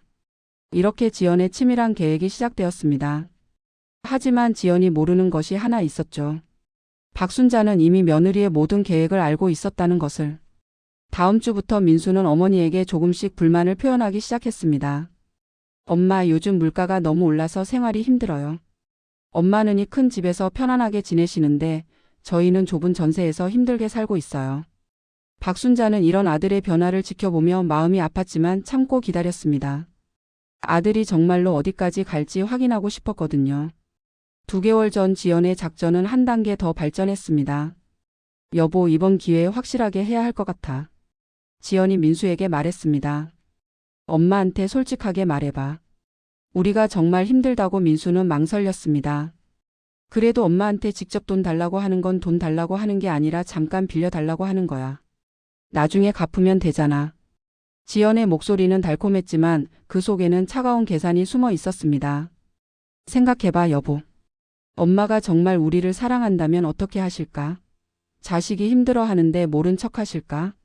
결국 민수는 어머니에게 다가갔습니다. 엄마, 죄송한 말씀이지만 저희가 정말 힘들어서요. 혹시 잠깐만 돈을 빌려주실 수 있을까요? 박순자는 아들을 바라보며 조용히 물었습니다. 얼마나 필요하니? 우선 전세자금 5억 정도면. 민수의 목소리는 점점 작아졌습니다. 박순자는 아무 말 없이 고개를 끄덕였습니다. 알겠다. 내일 준비해 줄게. 그 순간 지연의 마음속에서는 환우성이 터져 나왔습니다. 역시 돈이 있었구나. 하지만 이것은 시작에 불과했습니다. 일주일 후 지연은 또다시 민수를 설득했습니다. 여보, 엄마가 그렇게 쉽게 5억을 주셨다는 건 더 많은 돈이 있다는 뜻이야. 그렇지만 지연아, 너무 자주 요구하면 한 번 더만 해봐. 이번에는 사업 자금이라고 해. 우리가 정말 독립하려면 사업을 해야 한다고. 민수는 다시 어머니에게 갔습니다. 엄마, 저희가 사업을 시작하려고 하는데 혹시 투자를 좀 해주실 수 있을까요? 얼마나 필요하니? 이번에는 10억 정도요. 박순자는 이번에도 조용히 고개를 끄덕였습니다. 하지만 그녀의 눈에는 깊은 슬픔이 어려 있었죠. 이런 식으로 6개월 동안 지연과 민수는 박순자에게서 총 50억 원을 받아냈습니다. 전세자금, 사업자금, 급한 의료비, 친구 도움, 온갖 핑계를 대면서 말이죠. 박순자는 그때마다 한 번도 거절하지 않았습니다. 하지만 그녀는 모든 거래 내역을 꼼꼼히 기록하고 있었어요. 그리고 지연과 민수의 모든 대화를 몰래 녹음하고 있었습니다. 여보, 이제 정말 큰 거울 요구해도 될 것 같아. 지연이 흥분한 목소리로 말했습니다. 엄마가 가진 부동산들, 그것들을 우리 명의로 넘겨달라고 해봐. 그건 너무 심한 거 아니야? 심한 게 아니라 당연한 거야. 어차피 나중에 상속받을 건데 미리 받는 게 뭐가 문제야? 지연의 욕심은 끝이 없었습니다. 하지만 이번에는 박순자가 거절했습니다. 그건 안 된다. 민수야. 부동산은 아직 넘겨줄 수 없어. 그 순간 지연은 폭발했습니다. 시어머님, 도대체 뭐가 문제세요? 우리가 그동안 얼마나 힘들게 살았는데 이것도 안 되고 저것도 안 되고. 지연아, 진정해. 엄마도 엄마 나름의 사정이 뭐가 있어요? 시어머님, 혼자 그 넓은 집에서 그 많은 재산 갖고 계시면서 우리는 쪼들리며 살라는 거예요. 박순자는 조용히 며느리를 바라봤습니다. 그리고 그 순간 지연의 진짜 모습이 드러나기 시작했습니다. 시어머님이 정말 가족을 생각하신다면 우리를 도와주셔야 하는 거 아니에요? 아니면 시어머님에게는 돈이 가족보다 더 소중한 건가요? 박순자의 마음은 찢어질 것 같았습니다. 하지만 그녀는 참았습니다. 아직 확인하고 싶은 것이 남아 있었거든요. 한개월 전 박순자는 우연히 충격적인 장면을 목격했습니다. 지연이 친구들과 만나서 나는 대화를 들어버린 것이죠. 언니 정말 대박이야. 시어머니한테서 벌써 50억 뽑아냈어. 지연이 명품 카페에서 친구들에게 자랑하고 있었습니다. 헐, 진짜 어떻게 그렇게 많이. 처음에는 조심스럽게 시작했지. 남편을 잘 세뇌시키는 게 포인트야. 엄마가 우리를 정말 사랑한다면 도와주실 거야 라는 식으로 박순자는 멀리서의 대화를 들으며 온몸이 떨렸습니다. 그런데 이제 좀 귀찮아지네. 시어머니가 부동산은 안 준다고 하거든. 그래서 다른 방법을 생각하고 있어. 다른 방법이 뭔데? 남편을 더 세게 부추기는 거지. 시어머니가 우리를 정말 무시한다고. 돈만 아끼고 가족은 생각 안 한다고. 남편이 화내게 만들어서 직접 대들이게 하는 거야. 우와, 너 정말 무섭다. 그런데 나중에 들통나면 어떡할 거야? 뭐가 들통나? 나는 그냥 며느리 역할만 했을 뿐이야. 남편이 알아서 한 일이지. 지연이 에르메스 가방을 만지작거리며 차가운 미소를 지었습니다. 그리고 솔직히 말하면 시어머니 연세도 있으시고 건강도 안 좋으시잖아. 좀 더 기다리면 자연스럽게 해결될 문제야. 박순자는 그 말을 듣는 순간 온몸에 소름이 돋았습니다. 며느리가 자신의 죽음까지 계산하고 있었다니. 그날 밤부터 박순자는 모든 대화를 녹음하기 시작했습니다. 그리고 금융거래 내역도 자세히 정리하기 시작했어요. 며칠 후 지연의 작전이 본격적으로 시작되었습니다. 여보, 엄마 요즘 너무 심하지 않아? 우리가 그렇게 힘들다고 했는데도 부동산은 절대 안 준다고 하시고. 그래도 지연아, 엄마 입장에서는 엄마 입장. 그럼 우리 입장은 우리가 엄마 때문에 얼마나 스트레스 받는지 알아? 지연의 목소리가 점점 높아졌습니다. 생각해봐, 여보. 엄마가 정말 우리를 가족으로 생각하신다면 이렇게 매몰차게 대하실까? 하지만이 뭐야? 우리가 엄마한테 뭘 잘못했어? 그동안 얼마나 효도했는데? 지연은 민수를 완전히 세뇌시키기 위해 매일같이 이런 말들을 반복했습니다. 여보, 이제 확실하게 해야 할 것 같아. 엄마한테 단호하게 말해. 우리를 정말 가족으로 생각하신다면 부동산을 넘겨달라고. 그래도 그렇게 강하게 말하는 건 강하게 말하는 게 아니라 솔직하게 말하는 거야. 엄마도 이제 나이가 있으시잖아. 관리하기도 힘드실 텐데 우리가 맡아서 관리해 드리겠다고 하는 거지. 결국 민수는 어머니 앞에 섰습니다. 엄마, 저희가 진지하게 말씀드리고 싶은 게 있어요. 박순자는 아들의 변화된 태도를 느끼며 마음을 다잡았습니다. 엄마가 가지고 계신 부동산들 이제 저희 명의로 넘겨주셨으면 합니다. 민수야, 그건 정말 안 된다고 했잖니. 왜 안 되는 거예요? 저도 엄마 아들인데 왜 제가 엄마 재산을 물려받으면 안 되는 거예요? 박순자는 아들의 변한 모습에 가슴이 미어졌습니다. 하지만 아직 참아야 했어요. 엄마, 솔직히 말씀해 주세요. 엄마에게는 돈이 저보다 더 소중한 건가요? 그 순간 지연이 끼어들었습니다. 시어머님, 저희가 무리한 요구를 하는 건 아니에요. 다만 가족이라면 서로 도와야 하는 거 아닌가요? 지연아, 시어머님은 혼자서 그 많은 재산을 다 관리하실 수도 없으시잖아요. 저희가 도와드리겠다는데 왜 거부하세요? 박순자는 며느리의 가면이 벗겨지는 것을 느꼈습니다. 하지만 아직 결정적인 순간은 아니었어요. 엄마, 마지막으로 한 번만 더 말씀드릴게요. 민수의 목소리에는 위협이 섞여 있었습니다. 정말로 저희를 가족으로 생각하신다면 부동산을 넘겨주세요. 박순자가 다시 한번 거절하자 지연이 폭발했습니다. 도대체 뭐가 문제예요? 우리가 뭘 잘못했다고 이렇게 대하시는 거예요? 그리고 그 순간 민수도 폭발했습니다. 엄마, 정말 이기적이시네요. 가족보다 돈이 더 소중하시면 그냥 그렇다고 말씀하세요. 오늘 드디어 그 끔찍한 순간이 왔습니다. 엄마, 도대체 언제까지 이러실 거예요? 민수가 어머니 앞에서 소리를 질렀습니다. 지연은 옆에서 기름을 부었습니다. 여보, 이제 그만해. 시어머니는 우리를 가족으로 생각 안 하시는 게 분명해. 그게 아니야, 지연아.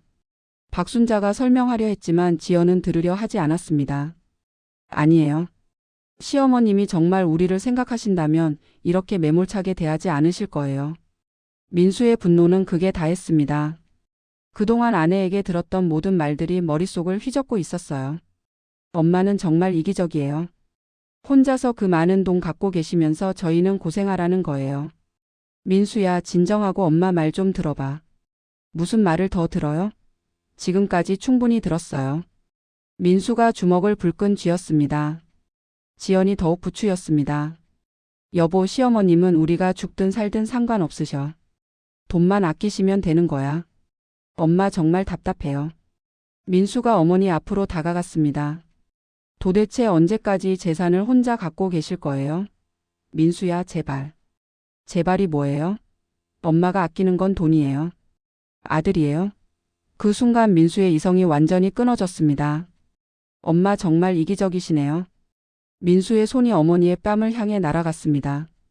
찰싹 박순자는 아들의 손에 맞아 바닥에 주저앉았습니다. 코에서 피가 흘러내렸어요. 민수야. 박순자가 충격에 빠진 목소리로 아들을 불렀습니다. 하지만 민수는 멈추지 않았습니다. 엄마, 제발 좀 이해해 주세요. 우리가 얼마나 힘든지 아시잖아요. 지연은 그 광경을 보며 속으로 쾌감을 느꼈습니다. 드디어 계획이 성공한 것 같았어요. 자, 이제 마음이 바뀌셨나요, 시어머님? 지연이 차가운 미소를 지으며 말했습니다. 박순자는 코피를 닦으며 아들과 며느리를 바라봤습니다. 그녀의 마음은 산산조각이 났지만 동시에 모든 것이 명확해졌어요. 정말 이렇게까지 할 거니? 박순자의 목소리는 떨리고 있었습니다. 엄마가 먼저 이렇게 만든 거예요. 민수가 소리쳤습니다. 엄마가 조금만 이해해 주셨으면 이런 일은 없었을 거예요. 지연이 승리의 미소를 지으며 말했습니다. 시어머님, 이제 정말로 결정하세요. 가족을 택하실 건가요? 아니면 돈을 택하실 건가요? 박순자는 바닥에 앉은 채로 두 사람을 바라봤습니다. 그리고 조용히 일어서서 안방으로 향했어요. 엄마, 어디 가세요? 민수가 뒤를 따라갔습니다. 잠깐만. 가져올 게 있어. 박순자의 목소리는 이상하게 차분해져 있었습니다. 지연과 민수는 서로 눈을 마주쳤습니다. 드디어 시어머니가 굴복한 것 같았어요. 여보, 드디어 성공한 것 같아. 지연이 속삭였습니다. 그런 것 같네. 그런데 엄마가 많이 다치신 거 아니야? 민수가 갑자기 불안해하기 시작했습니다. 괜찮아. 시어머님도 이제 현실을 인정하신 거야. 우리가 진짜 가족이라는 걸 말이야. 하지만 그들은 몰랐습니다. 박순자가 안방에서 무엇을 꺼내오려는지. 그리고 그 순간부터 모든 것이 완전히 뒤바뀔 것이라는 사실을 말이에요. 박순자가 안방에서 나왔을 때 그녀의 손에는 두꺼운 서류 뭉치가 들려 있었습니다. 엄마 뭘 가져오신 거예요? 민수가 궁금해하며 물었습니다. 박순자는 거실 테이블에 서류들을 차곡차곡 펼쳐놓기 시작했습니다. 그녀의 얼굴에는 이상한 평온함이 흘렀어요. 지연아, 민수야. 이제 진실을 알 때가 된 것 같구나. 지연이 서류들을 보며 당황했습니다. 이게 뭐예요? 앉아라. 둘 다 엄마가 할 말이 많다. 박순자의 목소리에는 전에 없던 권위가 담겨 있었습니다. 민수와 지연은 무언가 이상함을 느끼며 소파에 앉았어요. 지연아, 너 정말 내가 모르는 줄 알았니? 박순자가 첫 번째 서리를 들어 올렸습니다. 뭘 말씀하시는 거예요? 너희가 나한테서 받아간 돈 정확히 50억 7천만 원이더구나. 박순자가 금융거래 내역서를 보여줬습니다. 민수가 당황했습니다. 엄마, 그게 무슨 조용히 해, 민수야. 엄마가 다 말할 때까지 듣기만 해. 박순자의 단호한 목소리에 민수는 입을 다물었습니다. 지연아, 너 결혼하기 전에 우리 집안 재산 조사한 거 다 알고 있어. 박순자가 두 번째 서리를 꺼냈습니다. 이 사설 탐정 보고서 너 이름으로 의뢰한 거지? 지연의 얼굴이 하얗게 질렸습니다. 그건 어떻게? 그리고 이것도 봐라. 박순자가 녹음기를 꺼냈습니다. 내가 친구들과 나눈 대화, 시어머니한테서 벌써 50억 뽑아냈어라고 했지. 녹음기에서 지연의 목소리가 생생하게 흘러나왔습니다. 언니 정말 대박이야. 시어머니한테서 벌써 50억 뽑아냈어. 지연이 얼굴이 새파랗게 변했습니다. 시어머님, 그건 아직 끝이 아니야. 박순자가 세 번째 서리를 펼쳤습니다. 너희가 나는 모든 대화, 민수를 어떻게 세뇌시켰는지 다 녹음해뒀어. 또 다른 녹음이 흘러나왔습니다. 남편을 더 세게 부추이는 거지. 시어머니가 우리를 정말 무시한다고 돈만 아끼고 가족은 생각 안 한다고 남편이 화내게 만들어서 직접 대들이게 하는 거야. 민수는 그 목소리를 듣고 완전히 충격에 빠졌습니다. 지연아, 이게 뭐야?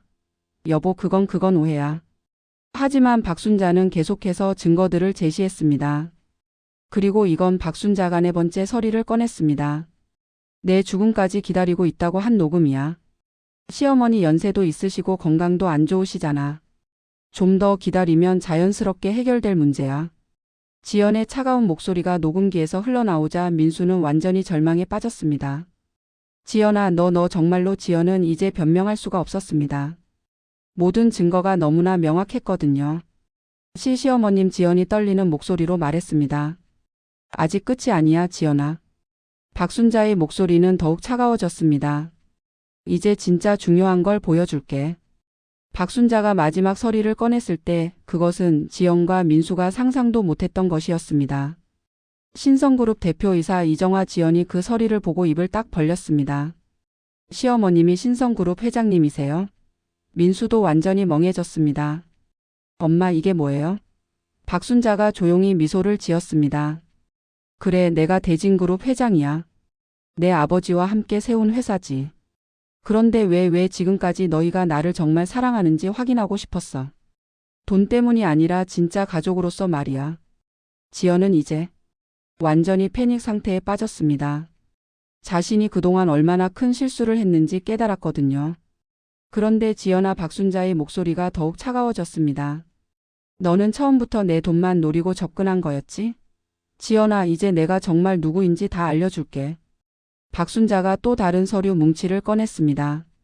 이건 뭐예요? 지연의 목소리는 완전히 떨리고 있었습니다.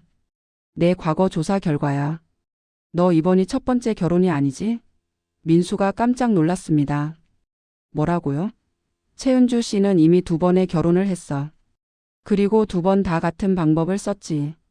돈 많은 집안 남자들을 노려서 접근하고 그 가족들의 재산을 가로채는 거. 박순자가 상세한 신상 조회서를 보여줬습니다. 첫 번째 남편 강남의 한의원 원장 아들이었지. 그 집에서도 15억을 빼내고 도망갔더구나. 지연의 얼굴이 완전히 하얗게 변했습니다. 두 번째 남편. 제조업체 사장 아들. 여기서는 20억을 가져갔고 민수는 이 모든 사실을 듣고 완전히 멘붕에 빠졌습니다. 지연아, 내게 정말이야?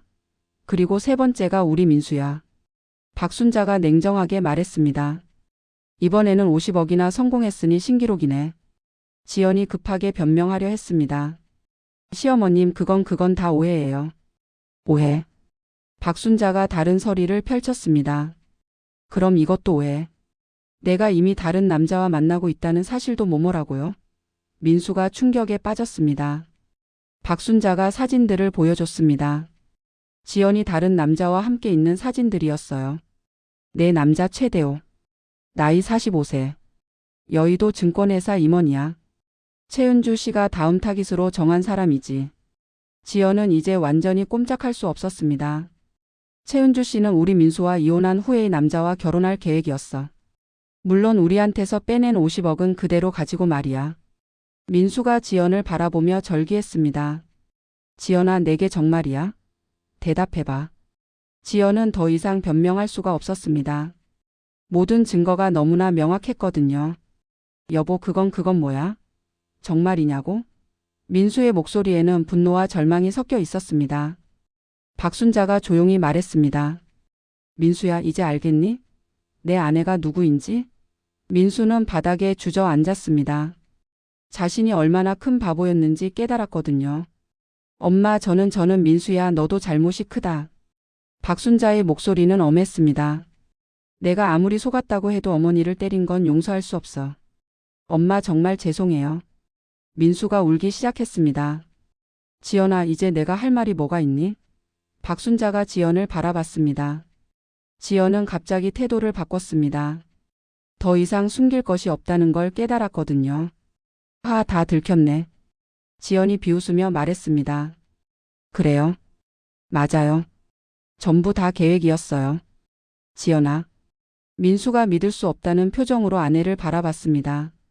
뭘 그렇게 놀라요? 당신도 바보잖아요. 아내 말 한마디에 어머니까지 때리고 지연의 진짜 모습이 드러나기 시작했습니다. 그런데 시어머님, 정말 대단하세요. 저도 이렇게 완벽하게 당할 줄은 몰랐어요. 지연이 오히려 당당해졌습니다. 박순자는 며느리 위에 이런 모습을 보며 더욱 확신했습니다. 자신의 판단이 옳았다는 것을. 그렇다면 이제 마지막 서리를 보여줄게.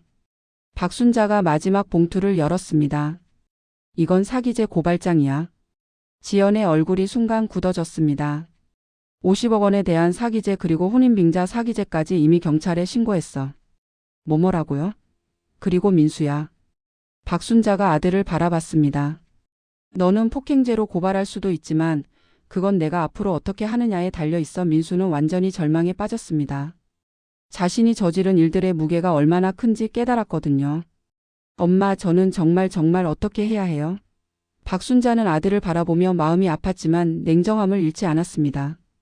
그건 내가 결정할 일이야, 민수야. 엄마는 이제 더 이상 속지 않을 거야. 시어머님, 제발이요.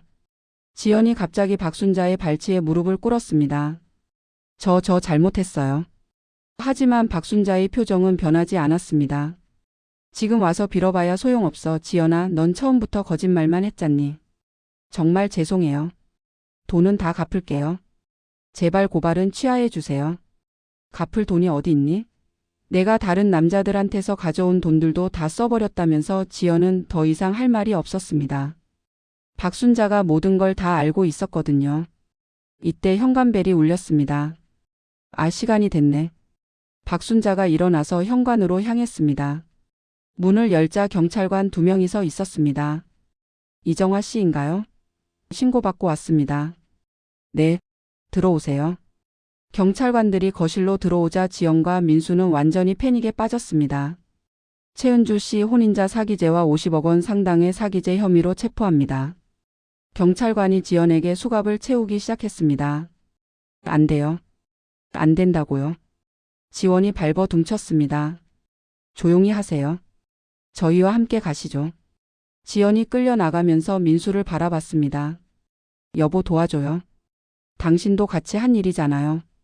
하지만 민수는 어떻게 할 수가 없었습니다. 지연이 완전히 끌려나간 후 거실에는 박순자와 민수만 남았습니다. 엄마, 민수가 떨리는 목소리로 말했습니다. 저는 어떻게 되는 거예요? 박순자는 아들을 바라보며 깊은 한숨을 쉬었습니다. 민수야, 너도 잘못이 크다. 어머니를 때린 건 그건 정말 용서하기 어려워. 엄마 정말 죄송해요. 저는 정말. 하지만 너는 내 아들이야. 박순자의 목소리에 약간의 온기가 돌아왔습니다. 완전히 포기하지는 않을게. 민수가 고개를 들었습니다. 단 조건이 있어. 박순자의 목소리가 다시 엄해졌습니다. 어떤 조건이요? 첫째, 지금까지 받은 돈 50억 이자까지 포함해서 다 갚아라. 민수가 절망했습니다. 그런 큰 돈을 어떻게 해? 둘째, 앞으로 내 재산은 한 푼도 기대하지 마라. 상속도 없다. 엄마. 셋째, 지금 당장이 집에서 나가라. 혼자 힘으로 살아보면서 내가 뭘 잘못했는지 깨달아라. 박순자의 선언에 민수는 완전히 무너졌습니다. 엄마, 저는 어떻게 살아야 해요? 그건 내가 알아서 할 일이야. 진짜 어른이 되어봐라, 민수야. 박순자가 마지막 서리를 꺼냈습니다. 이건 내 유언장이야. 내 모든 재산은 자선단체에 기부하기로 했어. 엄마, 그러시면 안 되죠. 왜 안 되니? 내 돈인데 내가 어떻게 쓰든 내 마음이지. 민수는 이제 완전히 절망에 빠졌습니다. 자신이 잃어버린 것들의 크기를 깨달았거든요. 하지만 박순자가 조용히 말했습니다.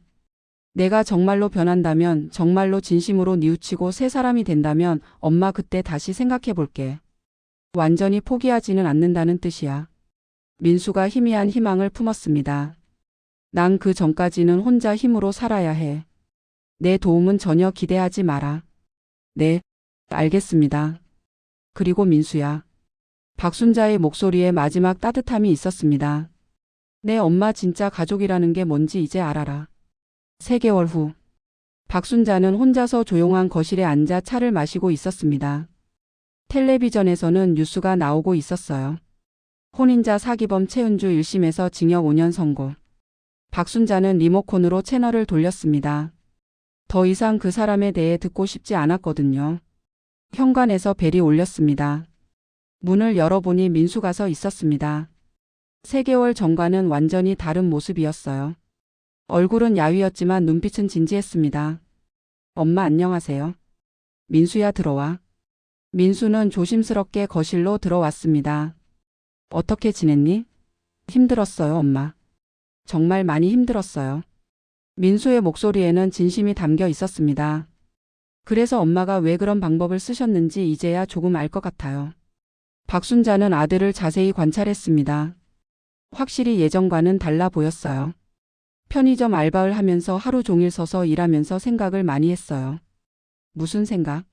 제가 얼마나 한심한 인간이었는지, 얼마나 쉽게 속았는지, 그리고 무엇보다 민수의 목소리가 떨렸습니다. 제가 어머니께 얼마나 큰 상처를 드렸는지 박순자의 눈에 눈물이 맺혔습니다. 엄마, 정말 죄송해요. 정말로 죄송해요. 민수가 무릎을 꿇고 사과했습니다. 일어나거라, 민수야. 엄마가 용서해 주실 때까지는 일어날 수 없어요. 박순자는 잠시 말없이 아들을 바라봤습니다. 민수야, 엄마가 내게 화가 난 건 돈 때문이 아니야. 네, 내가 나를 때린 것도 사실 그것 때문만은 아니었어. 민수가 고개를 들었습니다. 엄마가 가장 슬펐던 건 내가 진짜 사랑이 뭔지 몰랐다는 거야. 엄마, 가족이라는 건 말이야. 박순자가 아들의 손을 잡았습니다. 서로 이용하는 관계가 아니야. 조건 없이 사랑하는 관계지. 네, 엄마, 이제 알겠어요. 그리고 진짜 효도라는 건 돈을 갖다 바치는 게 아니라 마음을 다해 사랑하는 거야. 민수는 어머니의 말씀에 깊이 공감했습니다. 엄마, 저 이제 정말 달라졌어요. 앞으로는 엄마를 진정으로 사랑하고 싶어요. 조건 없이 말이에요. 박순자는 아들을 안아주었습니다. 그러면 됐다, 민수야. 그것만으로도 충분해. 엄마, 그럼 저를 용서해 주시는 건가요? 용서는 이미 했어. 다만 앞으로는 정말 조심해야 해. 다시는 이런 일이 없어야 한다. 네, 엄마, 약속드려요. 박순자가 조용히 말했습니다. 민수야, 엄마가 마지막으로 하고 싶은 말이 있어. 내 엄마, 사람을 사랑할 때는 그 사람이 가진 걸 보지 마라. 그 사람의 마음을 봐라.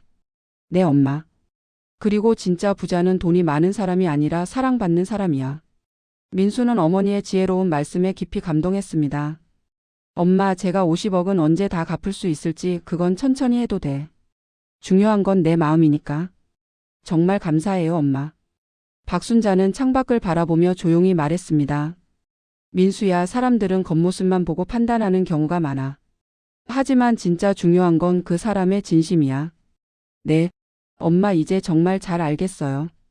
그리고 가족이라는 건 힘들 때 서로 의지하는 관계지 이용하는 관계가 아니야. 박순자가 아들을 바라보며 미소를 지었습니다. 앞으로는 정말 진짜 가족처럼 살자. 민수야. 네, 엄마 꼭 그렇게 하겠어요. 두 모자는 서로를 껴안으며 새로운 시작을 다짐했습니다. 이 이야기를 들으시면서 어떤 생각이 드셨나요? 우리는 살아가면서 수많은 사람들을 만나게 됩니다. 그리고 때로는 겉모습이나 조건만 보고 그 사람을 판단하기도 하죠. 하지만 정말 중요한 건 그 사람의 진심이 아닐까요? 이정화 씨처럼 지혜롭게 상황을 판단하고 진짜 사랑이 무엇인지 깨닫게 해주는 것. 그것이야말로 진정한 어른의 모습이 아닐까 생각해 봅니다. 여러분은 가족을 대할 때 무엇을 가장 중요하게 생각하시나요? 조건 없는 사랑일까요? 아니면 현실적인 도움일까요? 댓글로 여러분의 생각을 들려주세요. 그리고 이런 이야기가 더 궁금하시다면 구독과 좋아요도 잊지 마세요. 이번에는 이 가족의 숨겨진 다른 이야기를 소개하겠습니다. 내 딸 이혼시켜. 고급 한정식 집에서 울려 퍼진 김목분의 목소리는 주변 손님들의 시선을 모두 끌어모았습니다. 어머니, 여기서 그러시면. 며느리 박미영이 당황하며 어머니를 말렸지만 김옥분은 멈추지 않았습니다. 뭐가 창피해? 우리 딸이 이런 집에 시집 와서 고생하는 게 더 창피하지. 김옥분의 손가락이 맞은편에 조용히 앉아있는 박순자를 가리켰습니다. 60대 후반의 박순자는 소박한 옷차림에 수더분한 미소를 짓고 있었지만 김옥분의 눈에는 그저 가난한 시골 할머니로만 보였죠. 저 시어머니 좀 봐. 딸이 시집 본 지 3년이 됐는데 제대로 된 도움 하나 없이 김옥분이 박순자를 향해 손가락질하며 소리쳤습니다. 과연 이 갈등의 진짜 진실은 무엇일까요? 그리고 박순자가 숨기고 있는 30억의 비밀은 무엇일까요? 지금부터 믿을 수 없는 반전이 시작됩니다. 구독과 좋아요도 잊지 마세요. 사건은 한 달 전부터 시작되었습니다. 김옥분은 딸 미영의 결혼 생활이 못마땅했습니다. 사위 박민호는 평범한 회사원이었고 시어머니 박순자는 늘 소박한 차림에 별다른 티를 내지 않았거든요. 미영아, 엄마가 볼 때는 내가 잘못 시집간 것 같아. 김옥분이 딸과 단둘이 있을 때 말했습니다. 어머니, 무슨 말씀이세요? 시어머니 좀 봐. 딸이 시집 갔는데 제대로 된 예물 하나 없이 신혼집 마련도 제대로 못해주고 사실 박순자는 아들 결혼 때 5억 원을 지원해줬었습니다. 하지만 겸손한 성격 탓에 별거 아니다라고만 말했었죠. 김옥분은 이를 가난해서 못해준다고 해석했습니다. 그리고 미영아, 시어머니가 내게 명품 하나 사준 적 있니? 어머니, 그런 게 중요한 게 아니에요. 중요하지. 우리 딸이 어떤데? 김옥분의 목소리가 높아졌습니다. 내가 너 키우면서 얼마나 아끼지 않고 키웠는데 시집가서 이렇게 초라하게 사는 게 말이 되니? 박명숙 자신은 평소 명품 가방을 들고 다니며 부유함을 과시했습니다. 하지만 그 명품들이 어떻게 마련된 것인지는 딸도 모르고 있었어요. 다음 날 김옥분은 직접 박순자를 만나러 갔습니다. 시어머님, 안녕하세요. 김옥분이 에르메스 가방을 들고 나타났습니다. 어머님, 어서 오세요. 박순자가 정중히 인사했습니다. 김옥분은 박순자의 소박한 집안 차림을 후보며 속으로 코웃음을 쳤습니다. 시어머님, 솔직히 말씀드릴 게 있어서 왔어요. 네, 편하게 말씀하세요. 우리 미영이가 좀 더 나은 생활을 했으면 좋겠어요. 김옥분이 돌려서 말했습니다. 그게 무슨 뜻인지요? 시어머님도 아시잖아요. 요즘 시대의 며느리한테 이것저것 챙겨주는 게 당연한 거 아닌가요? 박순자는 김옥분의 진위를 파악했지만 조용히 들어주었습니다. 제가 미영이한테 부족했던 게 있었나요? 부족한 게 어디 한두 개예요? 김옥분이 본색을 드러내기 시작했습니다. 명품 가방 하나, 좋은 차 하나. 우리 딸한테 뭘 해준 게 있어요? 박순자는 이미 며느리에게 2천만 원짜리 목걸이와 1천만 원짜리 가방을 선물한 적이 있었습니다. 하지만 마음만 받으라며 가격을 말하지 않았었죠. 어머님, 제가 부족한 점이 있다면? 부족한 점이 아니라 아예 없잖아요. 김옥분이 목소리를 높였습니다. 우리 딸이 이런 집에 시집 와서 고생하는 걸 보니까 마음이 아파요. 박순자는 김옥분의 무례함에 마음이 상했지만 참았습니다. 며느리를 위해서라도 갈등을 만들고 싶지 않았거든요. 앞으로 더 신경 쓰도록 하겠습니다. 신경 쓰는 정도가 아니라 확실하게 해주세요. 우리 딸이 다른 집 며느리들보다 못하게 살면 안 되잖아요. 김옥부는 그날부터 수시로 박순자를 찾아와서 이런 식으로 압박했습니다. 그리고 딸에게는 계속해서 시어머니가 너를 무시한다고 말했어요. 하지만 김옥분이 모르는 것이 있었습니다. 박순자가 어떤 사람인지, 그리고 자신의 집안에 어떤 비밀이 숨겨져 있는지 2주 후 김옥분의 공격은 더욱 노골적으로 변했습니다. 미영아, 이제 정말 결정해야 할 때야. 김옥분이 딸을 불러내어 말했습니다. 뭘 결정하라는 거예요, 어머니? 이혼 말이야. 차라리 이혼하고 우리 집으로 와. 미영은 깜짝 놀랐습니다. 어머니 갑자기 무슨 소리예요? 갑자기가 아니야. 엄마가 그동안 지켜봤는데 너 시댁에서 제대로 대접받지 못하고 있어. 그런 게 아니에요. 시어머님도 좋으시고 남편도 좋기는 시어머니가 너한테 뭘 해줬는데? 김옥분이 격앙된 목소리로 말했습니다. 시어머님은 마음씨가 좋으세요. 돈이 문제가 아니라고 미영아 현실을 봐. 김옥분이 자신의 샤넬 가방을 들어 보였습니다. 엄마는 널 위해서 이런 것들도 사주면서 키웠는데 시어머니는 뭘 해줬어? 미영은 어머니의 말에 점점 혼란스러워졌습니다. 사실 시어머니가 나쁜 사람은 아니었지만 친정 어머니가 말하는 것처럼 특별히 화려한 대접을 받은 기억은 없었거든요. 그리고 미영아, 김옥분이 딸을 더 가까이 끌어당겼습니다. 엄마가 알아봤는데 너 시댁이 별로 사는 게 없더라. 무슨 뜻이에요? 남편 월급이 얼마나 되겠어? 시어머니도 보면 늘 소박하게 입고 다니고 앞으로 너 살림이 나아질 게 없어. 김옥부는 이미 사설 탐정을 통해 이정화 가족을 조사했었습니다. 하지만 박순자가 워낙 조용히 살아서 겉으로 드러나는 것은 평범한 서민 가정으로만 보였어요. 엄마, 그래도 사랑하는 사람과 결혼한 건데 사랑으로 밥 먹고 사니 현실을 봐야지. 김옥분이 딸을 다그쳤습니다. 그날 밤 김옥분은 더 강경한 수단을 썼습니다. 직접 박순자에게 전화를 건 것이죠. 시어머님, 저예요. 네, 어머님, 무슨 일이세요? 솔직히 말씀드릴게요. 우리 미영이 이혼하는 게 어떨까요? 박순자는 예상치 못한 말에 당황했습니다. 갑자기 왜 그런 말씀을 왜긴요? 우리 딸이 그 집에서 제대로 대접받지 못하고 있으니까요. 어머님, 뭔가 오해가 있으신 것 같은데 오해가 아니라 사실이죠. 시어머님이 우리 딸한테 뭘 해주셨어요? 박순자는 김옥분의 일방적인 공격에 당황했지만 차분하게 대답하려 했습니다. 제가 부족한 점이 있었다면 부족한 정도가 아니에요. 완전히 무관심하시잖아요. 김옥분의 목소리는 점점 높아졌습니다. 시어머님, 솔직히 말해보세요. 우리 딸이 시집 와서 행복해 보여요. 미영이는 좋은 아이고 좋은 아이니까 더 잘해주셔야죠. 그런데 시어머님은 뭐라고 계세요? 박순자는 김옥분의 이런 태도에 마음이 상했지만 며느리를 생각해서 참았습니다. 앞으로 더 잘해드리도록 하겠습니다. 더 잘하는 게 아니라 확실하게 해주세요. 안 그러면 정말 이혼시킬 거예요. 김옥분이 협박성 발언을 하고 전화를 끊었습니다.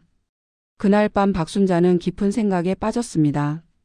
김옥분이 왜 이렇게 적대적인지, 그리고 정말로 자신이 며느리에게 부족했던 것인지. 하지만 박순자가 모르는 것이 있었습니다. 김옥분의 이런 적대감 뒤에 숨겨진 진짜 이유가 있다는 것을 미영은 친정과 시댁 사이에서 점점 힘들어졌습니다.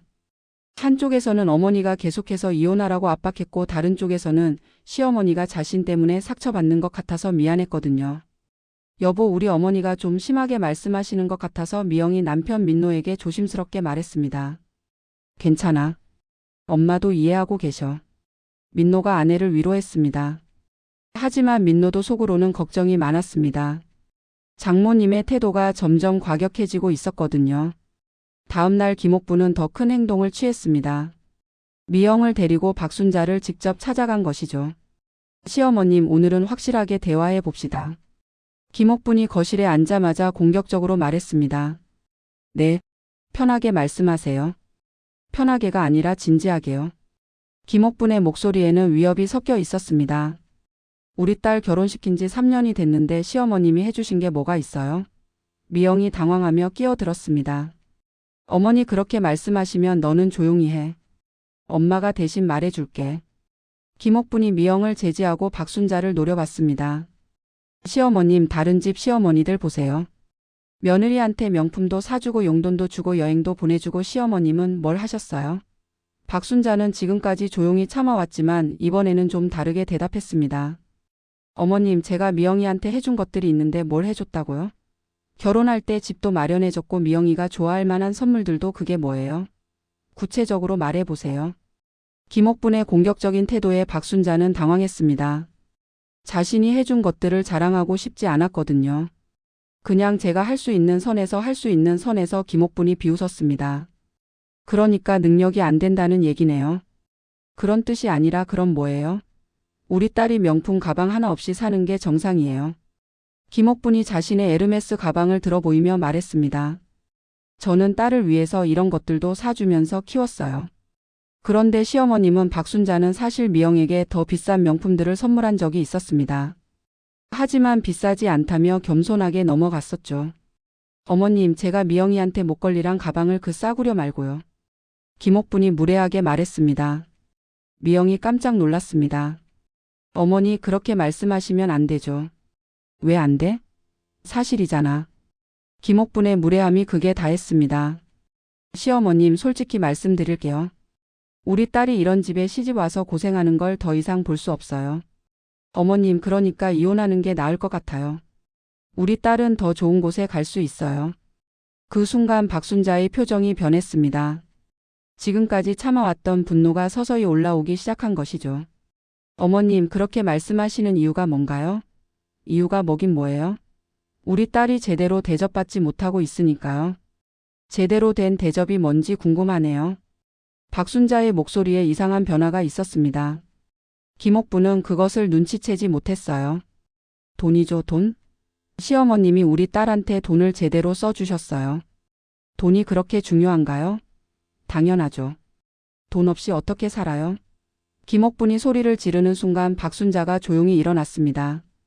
어머님, 잠깐만 기다려보세요. 가져올 게 있어요.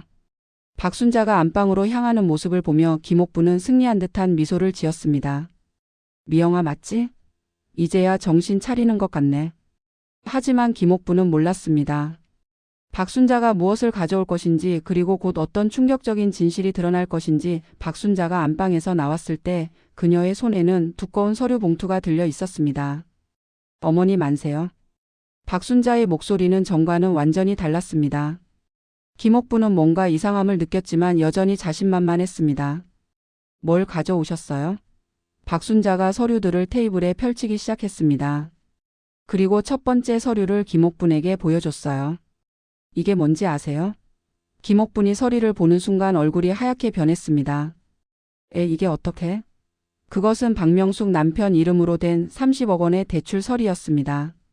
어머님, 남편분이 사업 실패로 30억 빚을 지셨더군요. 미영이 깜짝 놀랐습니다. 뭐라고요? 아버지가. 그리고 이건 박순자가 두 번째 서류를 꺼냈습니다. 그 빚을 누가 갚았는지 보세요. 김옥분은 이제 완전히 말을 잃었습니다. 서류에는 대신 변제자 박순자라고 명확히 적혀 있었거든요. 시어머님이 우리 집을. 네, 맞아요. 6개월 전에 다 갚아들렸어요. 미영은이 모든 상황을 이해할 수 없었습니다. 시어머님, 그게 무슨 말씀이세요? 박순자가 차근차근 설명하기 시작했습니다. 미영아, 내 아버지가 사업하시다가 큰 빚을 지셨어. 그래서 너희 집이 경매에 넘어갈 위기였지. 그런 일이 있었다고요? 내 어머니가 너한테 말 안 했구나. 박순자가 김옥분을 바라봤습니다. 김옥분은 이제 변명할 수가 없었습니다. 그래서 내가 그 빚을 대신 갚아드린 거야. 너희 집이 무너지면 미영이가 상처받을까 봐서. 박순자가 세 번째 서류를 보여줬습니다. 이건 은행 송금 내역이에요. 30억 7천만 원. 이자까지 포함해서 다 갚아들렸죠. 미영은 충격에 빠져 어머니를 바라봤습니다. 어머니, 이게 정말이에요? 김옥분은 고개를 숙인 채 대답할 수 없었습니다. 그리고 어머님이 평소에 드시는 그 명품들. 박순자가 네 번째 서류를 꺼냈습니다. 이것도 제가 드린 돈으로 사신 거죠. 그것은 김옥분 명의 통장에 입금 내역이었습니다. 박순자로부터 매달 받은 생활비들이 고스란히 기록되어 있었어요. 매달 500만 원씩 1년 넘게 드렸네요. 미영은 이제 모든 것을 이해했습니다. 그럼 어머니가 평소에 자랑하시던 그 가방들, 옷들 모두 시어머님 돈으로 김옥부는 여전히 대답할 수 없었습니다. 박순자가 마지막 서리를 꺼냈습니다. 그리고 이건 어머님 집 등기부등본이에요. 등기부등본이요?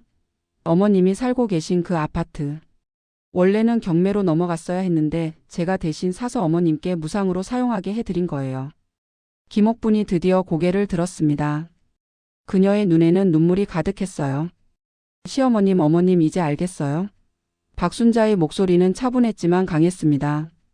제가 미영이한테 해준 게 없다고 하셨는데 사실은 어머님 가족 전체를 도와드린 거였어요. 미영은 완전히 충격에 빠졌습니다. 시어머님, 이런 일이 있었는데 왜 말씀 안 하셨어요? 말할 필요가 있었나? 가족끼리 당연한 일인걸. 박순자의 대답에 김옥분은 더욱 부끄러워졌습니다. 그런데 어머님은 박순자가 김옥분을 바라봤습니다. 저한테 이혼하라고 하시네요. 김옥분은 이제 완전히 말을 잃었습니다. 자신이 얼마나 큰 실수를 했는지 깨달았거든요. 그런데 어머님, 박순자가 조용히 말했습니다. 제가 누구인지 궁금하지 않으세요? 김옥분이 떨리는 목소리로 물었습니다. 시어머님이 누구시길래? 박순자가 마지막 서리를 꺼냈습니다. 신성그룹 대표이사 이정화, 미영과 김옥분이 동시에 입을 벌렸습니다. 신성그룹이요? 네, 맞아요. 제가 대진그룹 회장이에요. 김옥분은 이제 완전히 패닉 상태에 빠졌습니다. 신성그룹이라면 국내 굴지의 대기업이었거든요. 그런데 왜 이렇게 소박하게 돈이 있다고 해서 꼭 화려하게 살 필요는 없죠. 저는 원래 이런 식으로 사는 게 편해요. 박순자가 미영을 바라봤습니다. 미영아, 내가 시집 때 내가 해준 그 목걸이 얼마짜리인지 알아? 잘 모르겠어요. 2천만 원이야. 그리고 그 가방은 1,500만 원. 미영이 깜짝 놀랐습니다. 시어머니가 별거 아니라고 했던 것들이 그렇게 비싼 것이었다니. 왜 말씀 안 하셨어요? 가격을 말하면 부담스러워 할까 봐서 마음만 받으라고 했잖니. 김옥부는 이제 자신이 얼마나 큰 실수를 했는지 깨달았습니다. 시어머님, 저는 어머님 괜찮아요. 박순자가 조용히 말했습니다. 저도 이해해요. 이해라니요? 어머님이 딸을 걱정하는 마음. 그 마음만큼은 진짜였잖아요. 박순자의 너그러운 말에 김옥부는 더욱 부끄러워졌습니다. 하지만 어머님, 박순자의 목소리가 약간 엄해졌습니다. 앞으로는 이런 식으로 하시면 안 되겠어요. 네. 미영이를 사랑하는 마음은 이해하지만 그렇다고 해서 다른 사람을 무시하거나 상처 주는 건 옳지 않아요. 김옥분이 고개를 숙였습니다. 그리고 박순자가 미영을 바라봤습니다. 미영아, 너도 마찬가지야. 네. 가족 간에는 서로 솔직해야 해. 내가 친정에서 무슨 일이 있는지 몰랐다는 게 말이 되니 미영도 반성했습니다. 자신이 너무 안일하게 생각했다는 것을 깨달았거든요. 앞으로는 서로 숨기지 말고 솔직하게 지내자. 박순자가 김옥분에게 다가갔습니다. 어머님, 이제 어떻게 하실 건가요? 시어머님, 정말 죄송합니다. 김옥분이 눈물을 흘리며 사과했습니다. 제가 얼마나 큰 실수를 했는지 실수는 실수예요. 하지만 이제라도 깨달으셨으니까 다행이죠. 박순자의 관대함에 김옥분은 더욱 감동했습니다. 시어머님, 앞으로는 정말 잘하겠습니다. 좋아요. 하지만 조건이 있어요. 어떤 조건이요? 앞으로는 미영이를 진짜 행복하게 해주세요. 돈이 아니라 마음으로요. 김옥분이 고개를 끄덕였습니다. 그리고 서로 존중하면서 지내요. 우리는 이제 진짜 가족이니까. 박순자의 말에 모든 사람이 감동했습니다. 시어머님. 미영이 시어머니를 껴안았습니다. 정말 감사해요. 그리고 죄송해요. 뭐가 죄송해? 우리 며느리가 뭘 잘못했어? 박순자가 미영을 다정하게 안아주었습니다. 한 달 후 김옥부는 완전히 달라진 사람이 되어 있었습니다.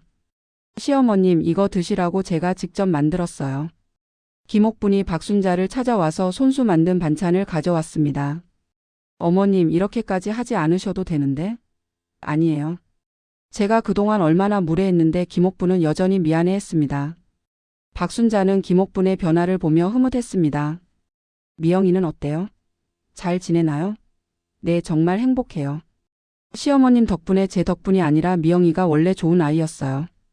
두 사람은 이제 진정한 가족이 된 것 같았습니다. 그런데 시어머님, 김옥분이 조심스럽게 말했습니다. 네, 말씀하세요. 그 돈 30억 언제 갚아드려야 할까요? 박순자가 미소를 지었습니다. 갚을 필요 없어요. 네, 가족끼리 무슨 갚을 돈이 있어요?